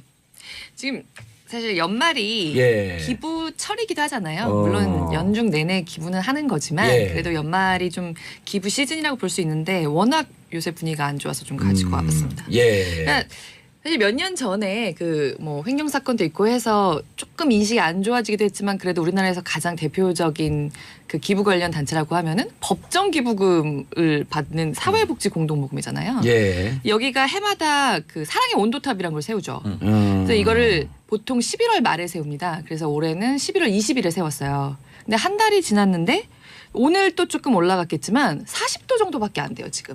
그러니까 이제 100도를 목표 금액을 다 채우면 100도라고 하잖아요. 100도. 네. 근데 지금 한 달 지났는데 40도밖에 안 되거든요. 이게 그 같은 시기랑 비교를 해서 얘기를 해보면 작년 같은 경우 뭐 예년 같은 경우에는 이 시기에 이미 60도 가까이 어허. 차거든요. 굉장히 많이 떨어진 거예요. 그리고 사회복지 공동모금에 왜 그 1억 원 이상 기부할 경우에 아너 소사이어티라고 많이 들어보셨을 텐데 고액 기부자 클럽이 있잖아요. 예. 거기 신규 회원이 작년에 400명이 넘었어요. 근데 올해는 258명. 굉장히 많이 줄었어요. 60대 49 비율 그대로 갔네요. 네네. 그러니까 일반적인 기부도 줄고 예. 고액 기부자들도 선뜻 지갑을 열지 않고요. 아. 예. 사실 이 분위기가 올해 처음 있는 분위기는 아니고 최근에 이제 몇 년 동안 경기 침체도 이어지고 맞아. 예. 작년에 그런 최순실 사건 같은 것들이 있으면서 몇 년째 좀 기부 분위기가 얼어붙고는 얼어붙고 있습니다. 있다. 그런데 올해 특히 정말 너무 썰렁하다. 그러니까 사실 여태까지 그 사랑의 온도탑이 목표액을 달성하지 못한 적은 없었는데 예. 뭐 이번에도 가까스로 달성은 되지 않겠냐 싶지만은 과연 얼마나 될까 걱정들을 많이 하고 있는 예. 분이거든요. 경제 침체 말고 다른 이유는 없나요? 사실 경기 침체도 있지만 예. 그러니까 아까 말씀드린 것처럼 작년부터는 사회 정치적인 영향이 훨씬 크긴 해요. 또 큰 게 뭐가 있냐면 기업들의 기부금도 굉장히 많이 줄었어요 올해. 원래 대기업들이 기업들이 하는 게 전체 그 비중을 많이 차지하는데. 그렇죠. 그래서 올 초에 실적이 좋아졌음에도 불구하고 올 초에 기부금 총액이 작년 하반기랑 비교했을 때 40% 가까이 줄었었어요. 상반기에. 물론 기업들은 우리가 다 연말에 그거를 공시하기 때문에 하반기에 더 많아진다라고는 얘기는 하는데 그렇다고 하더라도 40%의 차이는 굉장히 큰 거죠. 근데 네. 그게 여러 가지가 있는데 일단은 작년에 미르재단이나 이런 데 기부금 사실 그런 거 다 기부금이에요. 기부금이죠. 네. 그러면서 사회적으로 굉장히 당연히 시민들의 좀 인식이 싸늘해진 게 사실입니다. 이게 정말 그렇죠. 이것을 말씀드리려고 했는데 그 불우이웃들에 기부하는 것도 있지만 그런 재단에 기부하는 것도 기부금이었어요. 예. 그런데 이제 그런 것이 세상에 알려지면서 당연히 기업들이 하는 기부 자체에 대해서 정확히 모르는 상황에서는 눈길이 싸늘해질 수밖에 없죠. 그런 면에서 이제 삼성 무슨 같은 경우 대가성을 바라고 했던 거 아니야? 라고 그러니까 하는 이런 사실 부정적인 인식이 있는 그렇죠. 거죠. 사실 진짜 기부가 아니죠. 미르재단 같은 것을 했던 것은 진짜 기부가 아닌데 그런 것이 모두 기부이다 보니까 기업들의 기부 자체에 대한 인식이 상당히 나빠진 예. 거는 분명해요. 그래서 삼성 같은 경우도 앞으로는 10억 원 이상의 기부를 할 경우에는 이사회 의결을 받겠다. 그러니까 아예 기부 자체를 조금 더 사내에서도 어렵게 만들어 놓은 거예요. 이거는 앞으로 그런 실질적인 기부가 아닌 기부를 하지 않는 역할을 할 수 있겠지만 기부금 자체가 예. 나가는 것이 사내에서도 어려워지는 좀 더 어렵게 오히려 나가는 그런 것을 시스템 개편을 해서 네. 정확한 장소에 더 많이 기부하려고 그건 노력해야 그래요. 되는 거 아니에요? 그건 그래요. 그러니까 그 시스템이 자리를 잡으면 예. 이거는 잠깐의 움츠림이고 나중에 훨씬 더 좋아질 수는 있는데 당장 액수만으로 봐서는 그런 분위기들이 현재 어떤 기부 한파라고까지 하는 예. 지금 분위기에는 일조를 좀 하고 있다는 거죠. 아니 시스템을 잘 구축이 되면 세제 혜택도 보는 거 아니에요? 기부는. 그렇죠. 세제 혜택 보죠. 네. 어금니 아빠도 한몫했다? 예, 이미 이거를 형님. 이 얘기를 정말 많이 하세요. 그러니까 어금니 아빠가 예. 이거는 이제 방송사에 몸담고 있는 한 사람으로서 참 제가 한 건 아니지만 죄송스러운 게 워낙 보도를 해주면서 많이 그렇죠. 후원이 들어간 거 아니에요? 그렇죠. 또 그분이 워낙 희귀병이어가지고 예. 굳이 얘기를 하자면 스토리가 있었던 건 사실이에요. 아. 그래서 우리뿐만 아니라 다른 곳에서도 사실 예전에 굉장히 몇 년 전에 많이 나오시긴 했지만 그때 여기저기 나와서 정말 온정이 답질했어요. 그렇게 해서 예. 모인 돈이 거의 13억에 가까웠잖아요. 그 돈을 외제차 타고 다니고 이런 것들을 보시면서 우리가 미디어나 예. 이런 것을 통해서 기부를 해도 되는 사람이라고 생각한 것이 정말 믿을 만한 사람인가 하는 신뢰가 떨어진 것도 맞습니다. 예. 근데 아까 이제 의원께서 이제 예. 그 시스템 얘기를 했잖아요. 예. 근데 이영학 같은 경우에도 보니까 굉장히 머리를 썼던 게 그 리스트업을 시키면 된다라고 이제 파악을 했던 것 같아요. 그게 뭐냐면 어느 정도 뭐 방송사라든가 여기에 기부 대상 리스트가 있잖아요. 예. 여기에서 빠지지 않고 그 리스트에만 올라 있으면 우리가 기부가 턴키로 들어오면 그걸 한 명 개별적으로 쏘지 않잖아요. 예. 그러니까 100명이 있다면 100분의 1로 해서 쭉쭉쭉쭉 나눠주고. 돈이 나눠주게 되니까 이영학의 그런 행태를 보면 때때마다 한 번씩 등장을 합니다. 그래서 그 기부 대상 리스트에서 빠지지 않게 계속 노력을 하게 되면서 희귀병이고 방송사 입장에서 시청률이 나오니까. 그렇죠. 또 워낙 연기를 예, 여기 굉장히 잘했잖아요. 좀 드리고 싶은 네. 말씀은 여기는 굉장히 좀 특수한 경우이긴 예. 해요. 그러니까 이 사람한테 갔던 기부금이 아깝다라고 생각하시는 건 너무 이해가 가는데 예. 이 정도까지의 인물이 또 그렇게 많지는 않습니다. 그래요. 그래서 예. 근데 어쨌든 나왔으니까 네. 전 시스템상으로 지금이라도 지금 기부 대상이 있는 분들을 한 번 정도씩은 모니터링을 좀 해보자. 모니터링을 예. 이제는 네. 해볼 때도 되지 미디어에서도 않았느냐. 이런 예. 기부 저는 네. 최근에 저는 외국 왔다 갔다 하거나 그럴 때 유니세프에 꼭 하거든요. 근데 유니세프에 안 하고 싶어졌어요. 얼마 전에 성추문 사건이 있었잖아요. 네. 유니세프 내부에서 간부들이 외교부 출신의 간부들이 유니세프에 와서 일하는데 성추행 발언 때문에 보도가 나왔잖아요. 그러니까 저 외교부 출신들이 이렇게 나름대로 해외 물을 먹고 그런 사람들이 저렇게 마초적인 이 성추행 발언을 해도 되나? 안 되죠. 그러니까 그래도 기부받아야 하는 아동들 생각하면 하긴 해야 되는데 맞습니다. 이런 게 네. 확 그냥 맥이 빠지게 만들거든요. 맞아요. 맥이 빠지게 만드는 일들이 또 이영학 사건뿐만 아니라 여러 번 있었죠. 예. 아까 말씀드린 사회복지 공동모금에도 몇 년 전에 형량 사건이 있었고 올해 요트 파티 사건이 있었잖아요. 예. 세이망 씨앗이라는 곳에서 128억 원이나 유용을 해서 직원들이 흥청망청 쓰고 하다가 요트를 걸렸죠. 했어요. 요트에서 네, 그 놀았어요. 돈으로 요트 파티도 하고 이런 일들이 겹치면서 그러니까 왜냐하면 시민들이 부산이나 제주 이런 데가 요즘 불황해서 요트 빌려서 놀고 그런 게 무척 싸졌거든요. 사직이. 왜냐면 요트 이용하는 사람도 없으니까. 근데 크게 두 개인 게 우리나라가 원래 기부를 그렇게 많이 하는 나라가 아니에요. OECD 전체로 봤을 때 24위 정도가 돼요. 기부 총액이. 근데 우리나라의 경제 규모를 생각하면 굉장히 낮은 편이죠. 예. 원래 낮았는데 더 이런 낮아지고 투명하지 못한 예. 그 재단법인 그리고 이영학 사건 같은 특수한 사건 그리고 최근에 사회 경제적인 상황들이 겹치면서 기부 심리가 굉장히 얼어붙었죠. 예. 권현희 기자님 그런데 기부 방식도 바뀌고 있다? 무슨 얘기인가요? 네. 그래서 그러니까 본인이 직접 하는 기부, 좀 더 예. 참여하는 기부는 많이 줄긴 했지만 또 그 기업들이 고안한 어떤 SNS 같은 것이 결합된 기부로는 더 많이 참여가 있는 것도 맞습니다. 이거는 근데 드릴 말씀이 일단 기업들이 뭔가 고안을 해야 돼요. 어떤 프로그램을. 예를 들면 여기는 제가 좀 이름을 말해도 될 것 같은데 마리몬드라고 그 매출의 50%를 위안부 할머니들 단체에 기부하는 곳이 있어요. 여기는 지금까지 쌓인 매출 금액을 홈페이지에 공지를 공개하고. 그래서 지금까지 얼마가 기부됐나 기부처는 어딘가 50%가 어디로 갔는지를 공개를 해요. 매출과 연동시켜갖고. 네, 매출과 연동시켜서요. 요새 여대생들은 여기 핸드폰 케이스를 굉장히 많이 가고 다녀요. 네, 딱 보면은 특징이 있어요. 그게 그 위안부 할머니들이 그 압화하신 거, 혼 눌러서 만든 그 장식품이 있거든요. 예. 그거를 바탕으로 디자이너들이 핸드폰 케이스를 만들어서 팔기 때문에 그 특징적인 꽃 모양을 보면 이거 그 위안부 할머니 핸드폰 케이스. 마릴랜드요? 마리몬드요. 마리몬디? 네네네. 네.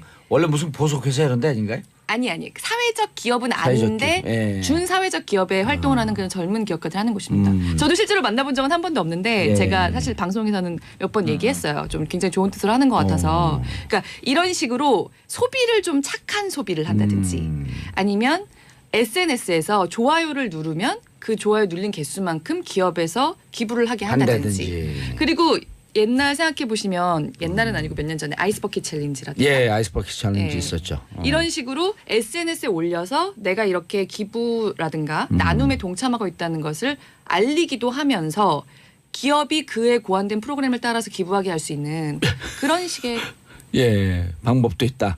1870님 맞습니다. 터졌어요, 저. 담배값이 2배로 올라서 기부할 돈이 없어요. 담배값 안 올랐을 때 했어요? 네, 그리고 기부금 사용 불투명. 예, 사실 우리나라가 여전히 기부금 맞아요. 관련 사용이 그러니까 그 자산이 100억이 넘으면 이제는 외부 회계 감사가 의무화가 됐어요. 아하. 근데 이것도 얼마 되지 않았어요, 이렇게 된지. 박현주님 기부금의 사용이 불투명한 것이 제일 문제예요. 좀 더 개선할 필요가 분명히 있습니다. 알겠습니다. 저는 조그만 기업인데요. 무슨 영양제 이런 파는 기업인데 1+1이에요. 뭐냐면 하나 사면 그 어르신들 필요로 한데 하나씩 또 갖다 줘요 자기들이. 네. 그래서 지금까지 몇만 개 기부했습니다. 몇만 개 기부했습니다라고 하는 것을 이 쇼핑몰에서 파는 데인데 계속 그 얘기를 하니까 같은 거라도 거기 거 사고 사게 돼. 싶더라고요. 좋네요. 네, 그렇습니다. 알겠습니다. 정철진 평론가님 경제 뉴스 하나 더 보고. 네, 아이폰 예. 이야기입니다. 아이폰의 고위 성능 저하 논란입니다. 예. 이게 이제 금요일 날 영국에서부터 먼저 시작이 됐었거든요. 어허. 영국의 한 매체에서 미국의 테크 전문가와 함께 테크 전문 잡지 예. 전문가와 함께 그동안의 아이폰에 있었던 궁금증을 본격 실험을 합니다. 다 뜯어놓고 연산 실험을 하게 되는데 이게 뭐냐면 배터리가 한 2년에서 2년 반 정도부터 수명이 다하잖아요. 예. 우리 것도 우리 한국 것도 맞아요. 배터리가 수명이 다해요. 소모품이에요 이게. 네. 그런데 문제는 그 배터리 수명이 다하는 게 문제가 아니었습니다. 아이폰의 프로그램을 보니까 배터리 수명이 다하게 되면 될수록 아이폰 돌아가는 프로그램 자체도 같이 성능이 떨어지도록 설계를 했다라는 것을 이제 밝혀낸 거예요. 그래서 특종 보도를 했고 이것이 일파만파로 퍼지게 됐는데요. 그러니까 이게 나오자마자 한 2, 3년 지나면 아이폰을 새로 구입하게 그러니까 왜 그러냐라고 당시에 그 매체는 왜 애플이 이런 프로그램을 여기다 작성해서 심어놨지? 그것은 한 2년 반 지나면 아무 사용자들이 성능 떨어지네 바꿔야 되겠다라는 일종의 비겁한 전술을 썼다라고 주장을 한 건데요. 예. 이 보도가 나온 지 한 3시간 3시간 반 만에 아이폰이 공식 성명을 내놓습니다. 애플사가. 예. 우리는 떳떳하고 당당하다. 왜냐하면 이 리튬 배터리라는 것이 2년 반 지나고 나면 실은 점점 성능도 떨어지지만 발화 가능성이 높아진다. 소비자가 다칠 수 있지 않나. 발화 가능성. 발화 가능성. 그러니까 소비자가 다치느니 우리가 아예 이 성능 자체를 인위적으로 떨어뜨리는 프로그램을 업그레이드해서 점점점 배터리 수명이 닿을 때마다 프로그램도 그 자체에 맞춰서 천천히 구동하게끔 한 놀라운 신기술이다. 물론 이 놀라운 신기술이란 말은 안 했습니다. 근데 그 뉘앙스 자체가 우리는 그거를 하나의 되게 떳떳하게 얘기를 했다라고 했는데 설득력은 있네요. 애플 측에요. 예. 그러나 그런 설득력이 지금 미국 소비자 측에서는 먹혀들지 않고 있습니다. 미국에서 조금씩 속았다 하는 사람들이 많이 나와서 일단 한 7명 정도가 집단 소송을 들어가게 됐었고 미국 같은 경우에 잘 아시다시피 집단 소송이 2명만 3명만 넣어서 이기면 모든 피해자들은 다 대상이 되는 겁니다. 네. 그리고 지금 뭐 컬럼들 뉴욕타임스 해외 신문의 컬럼들을 좀 봤더니 이것은 그 문제가 있다는 쪽으로 많이 가고 있어요. 즉 뭐든 그게 애플의 신기술이고 고객을 위한 것이든 가장 핵심을 놓쳤다. 그 핵심은 뭐냐? 공개했어야 되지 않느냐. 2년 반 지나면은 배터리의 저하로 성능 자체가 떨어질 수 있다라는 걸 고지를 했어야 된다. 발화의 가능성이 있기 때문에 우리가 너를 위해서 보호하기 위해서 떨어뜨린다라는 걸 고지를 안 했다. 이것은 빼도 박도 못한다는 쪽으로 지금 여론이 가고 있거든요. 그래서 이게 아이폰뿐만이 아니라 애플 전체에 자칫 큰 회사의 위기로까지도 번질 수 있는 그런 사안이 됐어요. 아니 이런 거랑 똑같은 거예요. 누구 그 지하철 탔는데 내 백에서 소매치가 지갑을 싹 빼요. 그 당신 이거 왜 뺐어? 그랬더니 옆 사람이 뺄 것 같아서 미리 빼서 조심하라고 드리려고요. 아니 이게 원래 그냥 했던 업데이트도 아니고 이게 꺼짐 현상이 자꾸 나타나. 아니 저는 도청 프로그램 때문에 그런 줄 알았어요. 죄송합니다. 국정원 괜히 국정원만 욕하고 있었네. 내가 왜 2년 지났는데 떨어지지? 그러니까 2년 전화가 가다 뚝 끊어져요. 얘들 도청 프로그램 안 좋은 거 썼구나. 이게 배터리의 성능을 계속 개선하는 쪽으로 갈 것이지 몇 년 쓰다가 말해주지 않고 소프트웨어 업데이트를 했더니 말해주지 않고 그냥 성능이 저하돼요. 그러니까 그럼 결국은 구동이 느려진다는 얘기거든요. 근데 지금 삼성과 LG 반사 이익을 그걸 업그레이드 시키면 될 걸? 안 돼요. 근데 리튬 배터리는 수명이 있습니다. 그래서 우리 것도 우리 삼성 LG도 그 약간 뭐 삼성 갤럭시 같은 탈착식 같은 경우에는 배터리가 어느 순간부터 막 급속도로 달아요. 맞아요. 네, 그럴 때 이제 배터리를 교체하는 거 아니겠습니까? 전 배터리 3개 사고 막 그랬거든요. 그렇죠. 그렇지 이 프로그램을 건드리면 안 되는 건데 이제 아이폰은 프로그램을 건드려서 삼성과 LG 반사 이익이 있어요? 아직까지는 왜냐하면 이 아이폰의 그 매니아층이 로열티가 엄청나요. 아이폰 매니아층이 지금 약간 그 자아 분열이 되고 있는 점이 있어요. 예, 뭐냐면 일단은 굉장한 실망감. 그러니까 SNS를 보면 나 그래 이거 약간 속어인데요. 자 그래 나 앱등이다. 애플을 정말 좋아하는 사람들이 그냥 약간 놀리는 표현이 앱등이라는 표현이 있었는데 그걸 굉장히 자랑스럽게 그런다 앱등이라고 해서 정말 애플을 사랑하셨던 분들 이런 사람들이 내가 알지도 못했던 만족감을 먼저 주던 회사가 이렇게 내 뒤통수를 칠 수 있느냐는 괴로움이 있는데 한편으로는 그런데 애플만 그런 게 아니라 갤럭시는 그럼? 혹시 얘네도 모르는 그런 게 있지 않을까라는 식의 의문을 막 하고 있는. 알겠습니다. 할 얘기는 많지만. 죄송합니다. 자 지금까지 알쓸경제 정철진 경제평론가님 권혁 기자님 인사하시고요. 네. 좋은 연말 보내십시오. 네, 새해 복 많이 받으세요. 두 분은 새해 만나고요. 저는 내일 오전 10시 5분에 다시 돌아옵니다. 기로 합의를 했습니다. 그 문재인 대통령이 취임한 이후에 처음 방문한 곳이 인천공항이었죠. 근데 공공기관 비정규직 공약도 하셨었고 그래서 이 비정규직 노동자 비율이 90%에 이르는 인천공항을 방문해서 정규직화를 약속을 했는데 정작 인천공항 비정규직의 정규직화가 잘 이루어지지 않았었습니다. 그동안 협상 과정에서요. 뭐 가장 핵심적인 쟁점은 그 인천공항공사가 직접 이 비정규직 노동자들을 정규직으로 채용할 것인가 아니면은 자회사를 하나 만들어서 이 자회사에서 정규직으로 채용할 것인가 요 부분이었다고 하는데요. 자회사 만들었고 하는 것도 꼼수 아니에요, 근데? 뭐 그렇게 볼 수도 있죠. 그래서 아무래도 비정규직 노동자분들은 직접 고용을 원했었거든요. 그럼요. 이분들이 계속 그 2년마다 계약을 갱신을 하면서 계속 신입사원이 되는 거예요.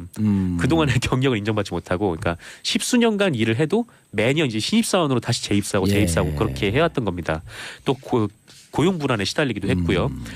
하지만 뭐 이 부분에 대해서 이제 결국에는 해법은 양측이 합의한 거는 일부는 직접 고용을 하고 대다수는 자회사 고용으로 하기로 했습니다.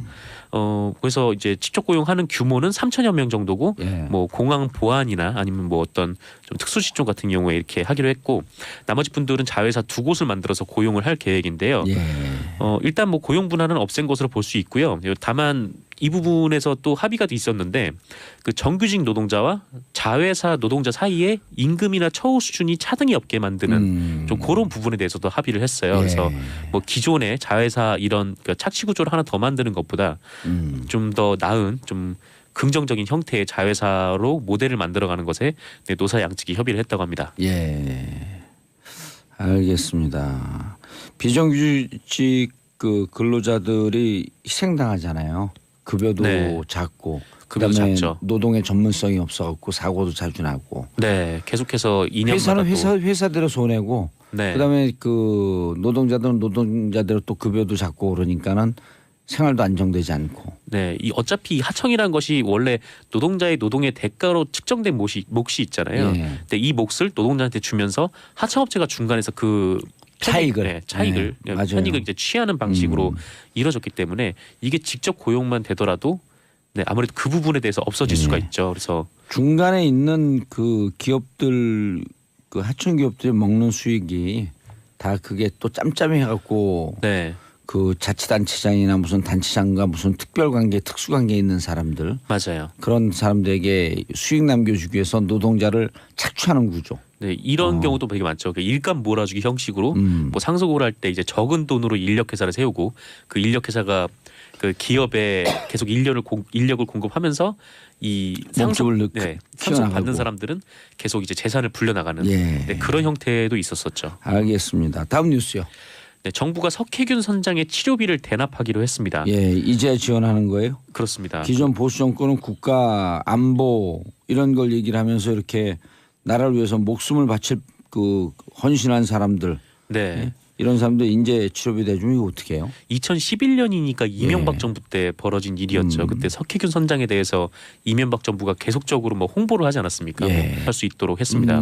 지금은 이제 초기하고 말기 정도에 한해서 쓸 수가 있는데 이제 전 기간으로 그거를 확대를 하겠다는 거죠. 맞아요. 그래서 초기 임산부 같은 경우에는 가장 어려운 게 러시아어 시간에 출근을 해야 되니까 이게 가장 문제가 되는데 조금 한두 시간만 늦게 출근해도 또 한두 시간만 일찍 퇴근해도 조금 여유 있게 갈 수가 있으니까. 1시간 일찍 늦게 출근하고 일찍 퇴근하면 또 러시아어 시간을 피할 수가 있으니까요.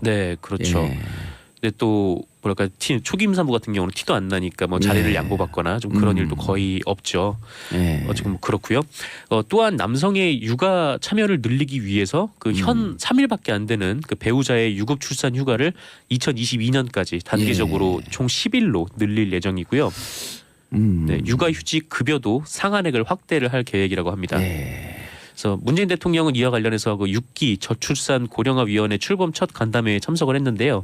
여기서 그 지난 정부를 통틀어 저출산 문제 해소를 위해서 200조 원의 재원을 들였는데 효과를 보지 못했다 이렇게 말씀하시면서 가장 중요한 것은 결혼하고 출산하는 것이 여성들의 삶 또는 여성들의 일을 억압하지 않도록 하는 것이다 이렇게 말씀하셨습니다. 그리고 이게 예산 들어가지 않는 거지만 우리 사회적으로 이런 합의를 좀 하면 좋을 것 같아요. 예를 들어 갖고 희망을 상징하는 꽃이 있을 거 아니에요? 무슨 예를 들어 장미라고 치면은 임신한 여인들은 그 장미꽃을 이렇게 작은 심벌을 하나씩 달고 다니는 거예요. 그럼 초기든 아니면 그 중기든 그럼 어디서든 누가 그 장미꽃 그 심벌을 보면 아 임신했구나 그러면서 대중교통에서는 자리를 양보해 줄 수 있게. 일부 지자체에서는 그런 배지를 주기도 해요. 그래요? 그런데 그거를 달고 다녀도 이게 러시아어 시간 같은 경우에는 사람들이 많고 하다 보니까 이게 앞에 이제 자리 있는 데까지 찾아가기도 쉽지 않고 그렇죠. 네, 그쪽에서 비켜다 나오기도 좀 쉽지 1시간 않은 늦게 좀 그런- 출근하고 1시간 일찍 퇴근하는 거 좋은 아이디어네요. 네, 그렇습니다. 그리고 사용자들 그 오너들은요 이런 생각하면 내 마인드를 딱 바꾸면 경영하기 편하거든요. 네, 노동자들은 급여 많이 주고 많이 놀리면 일 열심히 합니다. 네, 그렇죠. 예. 뭐 옛날처럼 뭐 몇십 시간을 계속 일을 시킨다고 해서 생산성이 높아진다라는 그렇죠. 시대는 좀 지나갔죠. 그리고 그렇게 돈을 급여를 많이 주고 많이 놀리려고 그러는 게 많지 않더라도 네. 다만 1, 2만 원만 더 돼도 노동자들은 알거든요. 그 고마움을. 네, 그렇죠. 예. 그래서 그렇게 하는 회사는 또 잘 돼요. 네, 맞아요. 그래서 요새 기업 문화도 뭐 해외 기업 중심으로 많이 변한다고 하는데 예. 아직까지 우리나라는 그 있는 휴가도 쓰기가 힘든 분들이 굉장히 많아서 눈치 보게 하고요. 네, 좀 그런 문화부터 좀 바꿔나가야 되지 않을까 그런 생각이 좀 듭니다. 기업하시는 분들이 조금 더 여유 있으니까 조금 더 베풀어야 되겠다. 아니면 베푸는 게 아니라 노동에 대한 정상적인 대가를 지불하는 거거든요. 그렇죠. 그런 네. 마인드를 가지면 사회가 조금 더 나아질 텐데. 자, 샵 1035 짧은 문자 50원, 긴 문자 100원 문자 보내주시고 샵 1035입니다. 전혜원님 맞아요. 임신 초기에 제일 힘들었어요. 저도 유산되고 6년 만에 애 낳았어요. 유산 충격이 커요. 아, 네, 오래 그럼요. 가고요. 네, 이런 예. 일이 없어야 되는데 네, 이렇게 좀 정책적으로나 기업 문화적으로 배려가 있으면은 사회가 좀 나을 것 배려해야지 애를 잘 낳습니다. 결혼도 열심히 하고요. 그렇습니다. 자, 또 그다음도 훈훈한 소식이네요. 인천공항공사.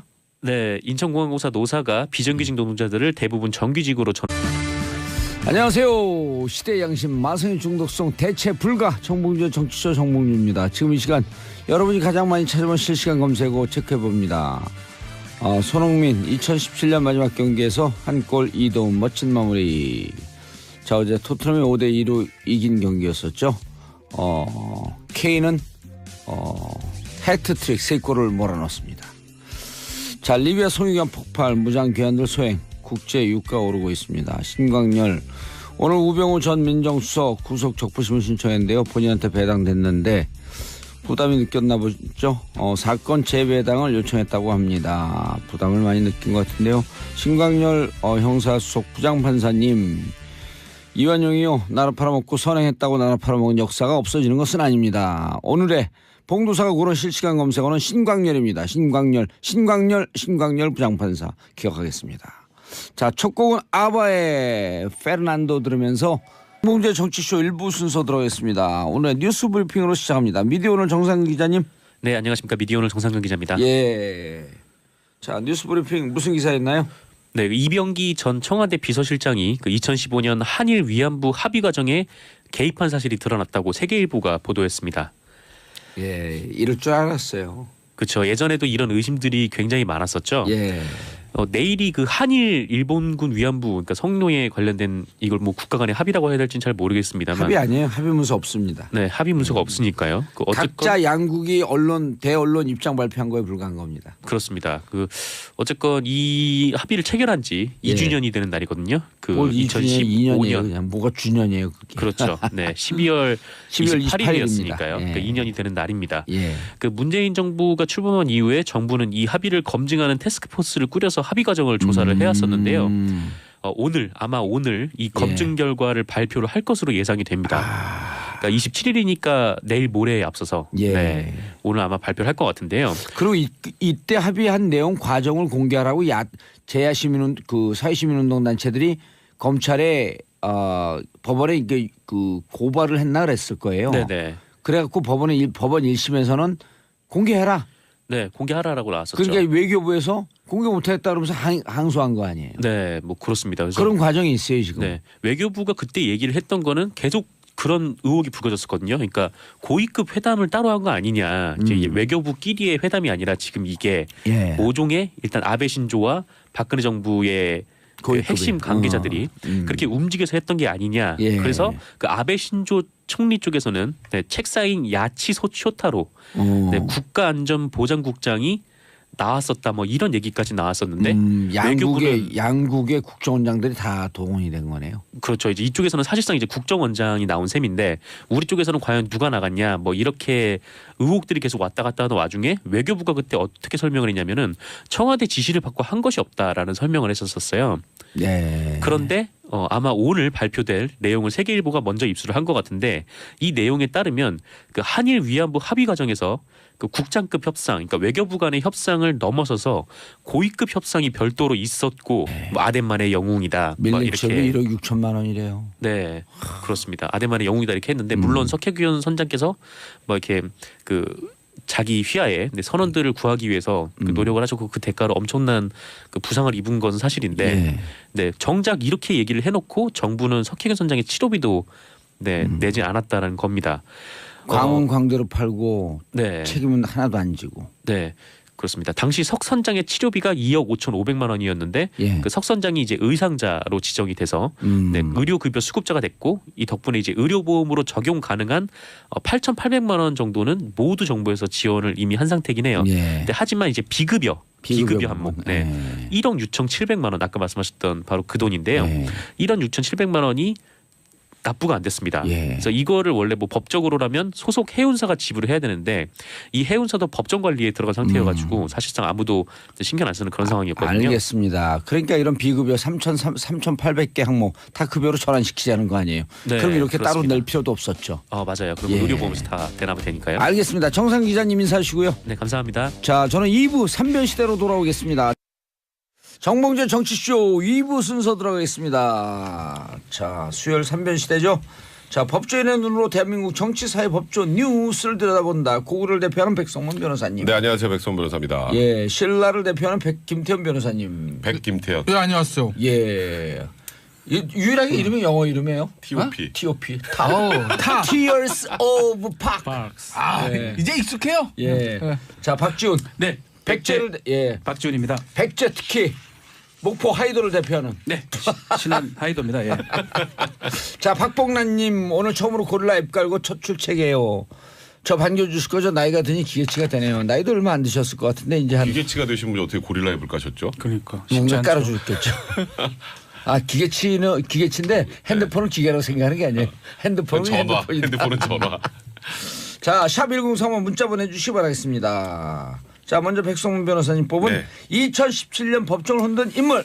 사실 뭐 이분을 빼고 올해 법정을 논하기가 힘들죠. 네. 저기 옆에 계시잖아요. T.O.P. 어. 네, 박근혜 전 대통령이 이제 부인도 아니에요, 저는. 아, 힘들어. 부인하는 것도 지쳤어. 아니, 사실- 감동의 눈빛이. 그러니까 제가 이 얘기하면 울까봐. 예. 아니, 울질 않아요, 이제. 이제 감정 관리하면서 네, 감정 관리. 못한 그분만 생각하던 미소. 사실 미소예요. 미소가 저 도는 거예요. 친박 아니라니까요. 사실 교과서에서만 봤지. 예.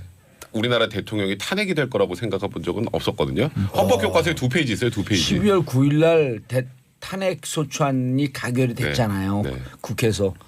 야, 그것도 감동인데 헌문제에서 이게 8대요. 될까? 8대요. 저는 피청구인 대통령 박근혜를 파면한다. 이정미 재판관의 그 얘기가 전 여기서 보고 있었잖아요. 소름이 네. 저는 모 방송국에서 저도 생방하고 있었는데 그때 우리나라가 정말 좋은 나라가 됐구나. 최고 권력자 살아있는 권력도 국민의힘으로 파면을 시킬 수 있구나. 예. 그때 굉장히 감동을 받았거든요. 그러니까 우리 감동받을 때 눈물 흘리는 사람 있잖아요. 슬퍼서 여기서. 아니라니까요. 근데 이제 그리고 나서 탄핵에 그친 게 아니라 이제 뭐 네, 이 고위급 협상에 이병기 전 청와대 비서실장이 참석을 했다라는 겁니다. 어쨌든 뭐 그런 상황이고요. 그래서 예. 이렇게 됐다면 당연히 청와대가 이를 주도한 것이라고밖에 볼 수가 없는 거죠. 네. 네, 보도에 따르면은 지금 이 외교부 TF는 윤병세 전 외교부 장관은 대면 조사를 했는데 이병기 실장은 아직 구속 중이어서 대면 조사를 하진 못했다고 합니다. 더 하기가 쉽게 됐네요. 네? 더 하기가 쉽게 됐어요. 구속이 됐으니까. 네, 구속 중이라서 볼 수 있는데 뭐 어쨌건 그 이병기 실장 같은 경우에는 아직 조사를 못했다고 하고요. 예. 그래서 지금 TF 조사 결과가 어떻게 나올지도 지켜봐야 할 것 같은 이제 것 그렇습니다. 근데 그 정상 기자님. 네, 일부 우리 들어가기 전에 제가 그 오프닝 멘트 할 때 듣고 계셨었죠. 네 들었죠. 신광열 부장판사 얘기하면서 느닷없이 제가 이완용을 얘기했잖아요. 제가 이 보도를 보지도 못했는데 아, 네. 이게 나라를 팔아먹는데 국정원장들이 동원된 거거든요. 이게 나라의 역사를 팔아먹은 거거든요. 아, 그렇죠. 예. 지금 계속해서 저도 이제 몇 번 전해드렸지만 위안부 할머님들이 계속 돌아가시고 계세요. 그러니까 근데 느닷없이 내가 이 기사를 보지도 않았는데 이완용 얘기를 왜 했을까? 이런 기시감이 뭔가 저한테 대답을 요구를 하시는 것 같은 느낌이 드는데. 감동을 하지 않는 눈빛이 난 기분 나빠갖고 계속 얘기하는 거예요. 네. 어?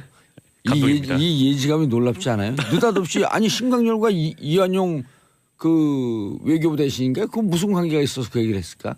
제가 얘기하고도 좀 민망했거든요. 아무런 연관이 없는데. 저는 지금 민망하네요. 예. 다음 우리 작가분들 쓰는 것 좀 보세요. 네, 다음 다음 뉴스 뉴스 전해주셔도 달라고 돼요. 하시네요. 흐흐흐. 안 웃겨요. 네, 다음 뉴스 전해드릴까요? 네, 그 앞으로는 임신 중에도 육아휴직을 쓸 수 있게 됩니다. 그 고용노동부는 좋은 소식이네요. 네네. 고용노동부는 26일 여성 일자리 대책을 발표했는데요. 그 사실 임신 초기가 가장 유산 위험이 높다라고 하고요. 예. 그 입덧도 심하게 나오는 상황이어서 그 많은 임산부들이 고통을 받고 있잖아요. 그래서 예. 그런데 임신 초기 같은 경우에는 잘 티도 안 나고 하니까 네, 기업에서 배려를 해주는 경우가 굉장히 드물다고 해요. 그래서 쉬지도 못하고 결국 임신한 후에 많은 여성들이 일자리를 떠날 수밖에 없고 예. 그래서 또 경력 단절 문제로 이어지는 이런 그렇죠. 상황이 있었는데 어제도 우리가 언니 뉴스 하면서 네. 82년생 김지영 82년생 김지영 경단녀 얘기를 잠깐 나눴거든요. 네네. 예, 심각한 사회 문제죠. 네, 심각한 사회 문제죠. 예. 네, 이를 막기 위해서 정부가 2019년부터 그 임신 기간에도 그 육아휴직을 최대 10개월까지 허용하기로 했습니다. 예. 그 다만 임신의 그 육아휴직의 기간이 상한 기간이 1년에서 1년 10개월로 늘어나는 건 아니고요. 예. 1년을 육아휴직을 쓸 수 있는데 그중에 최대 10개월까지 그 임신 기간 중에 사용할 수가 있다는 거죠. 그래서 예. 이 1년을 자신의 몸에 맞게 분배를 해서 육아휴직을 사용할 수 있다 이렇게 보시면 되고요. 좋은 뉴스네요. 네, 그렇죠. 아무래도 네, 임신 초기에 굉장히 좀 임산부들이 힘이 드니까. 그리고 네. 임신 초기 그 3개월에서부터 5개월 사이가 네. 제일 위험할 때요. 건강을 잘 관리해야 될 때. 네, 맞아요. 예. 그때가 가장 주의해야 할 때고 가장 주의해야 네, 때죠. 유산율도 그때가 가장 높다고 그래서 그런 좀, 부정적 표현 쓰지 마세요. 네. 그냥 가장 조심하시면 됩니다. 네, 그렇게 하시면 조심하셔야죠. 돼요. 예. 네. 알겠습니다. 그리고 이와 예. 함께 그 2020년부터는 여성 노동자가 원하면 그 임신 전 기간에 걸쳐서 그 노동 시간을 2시간 단축하는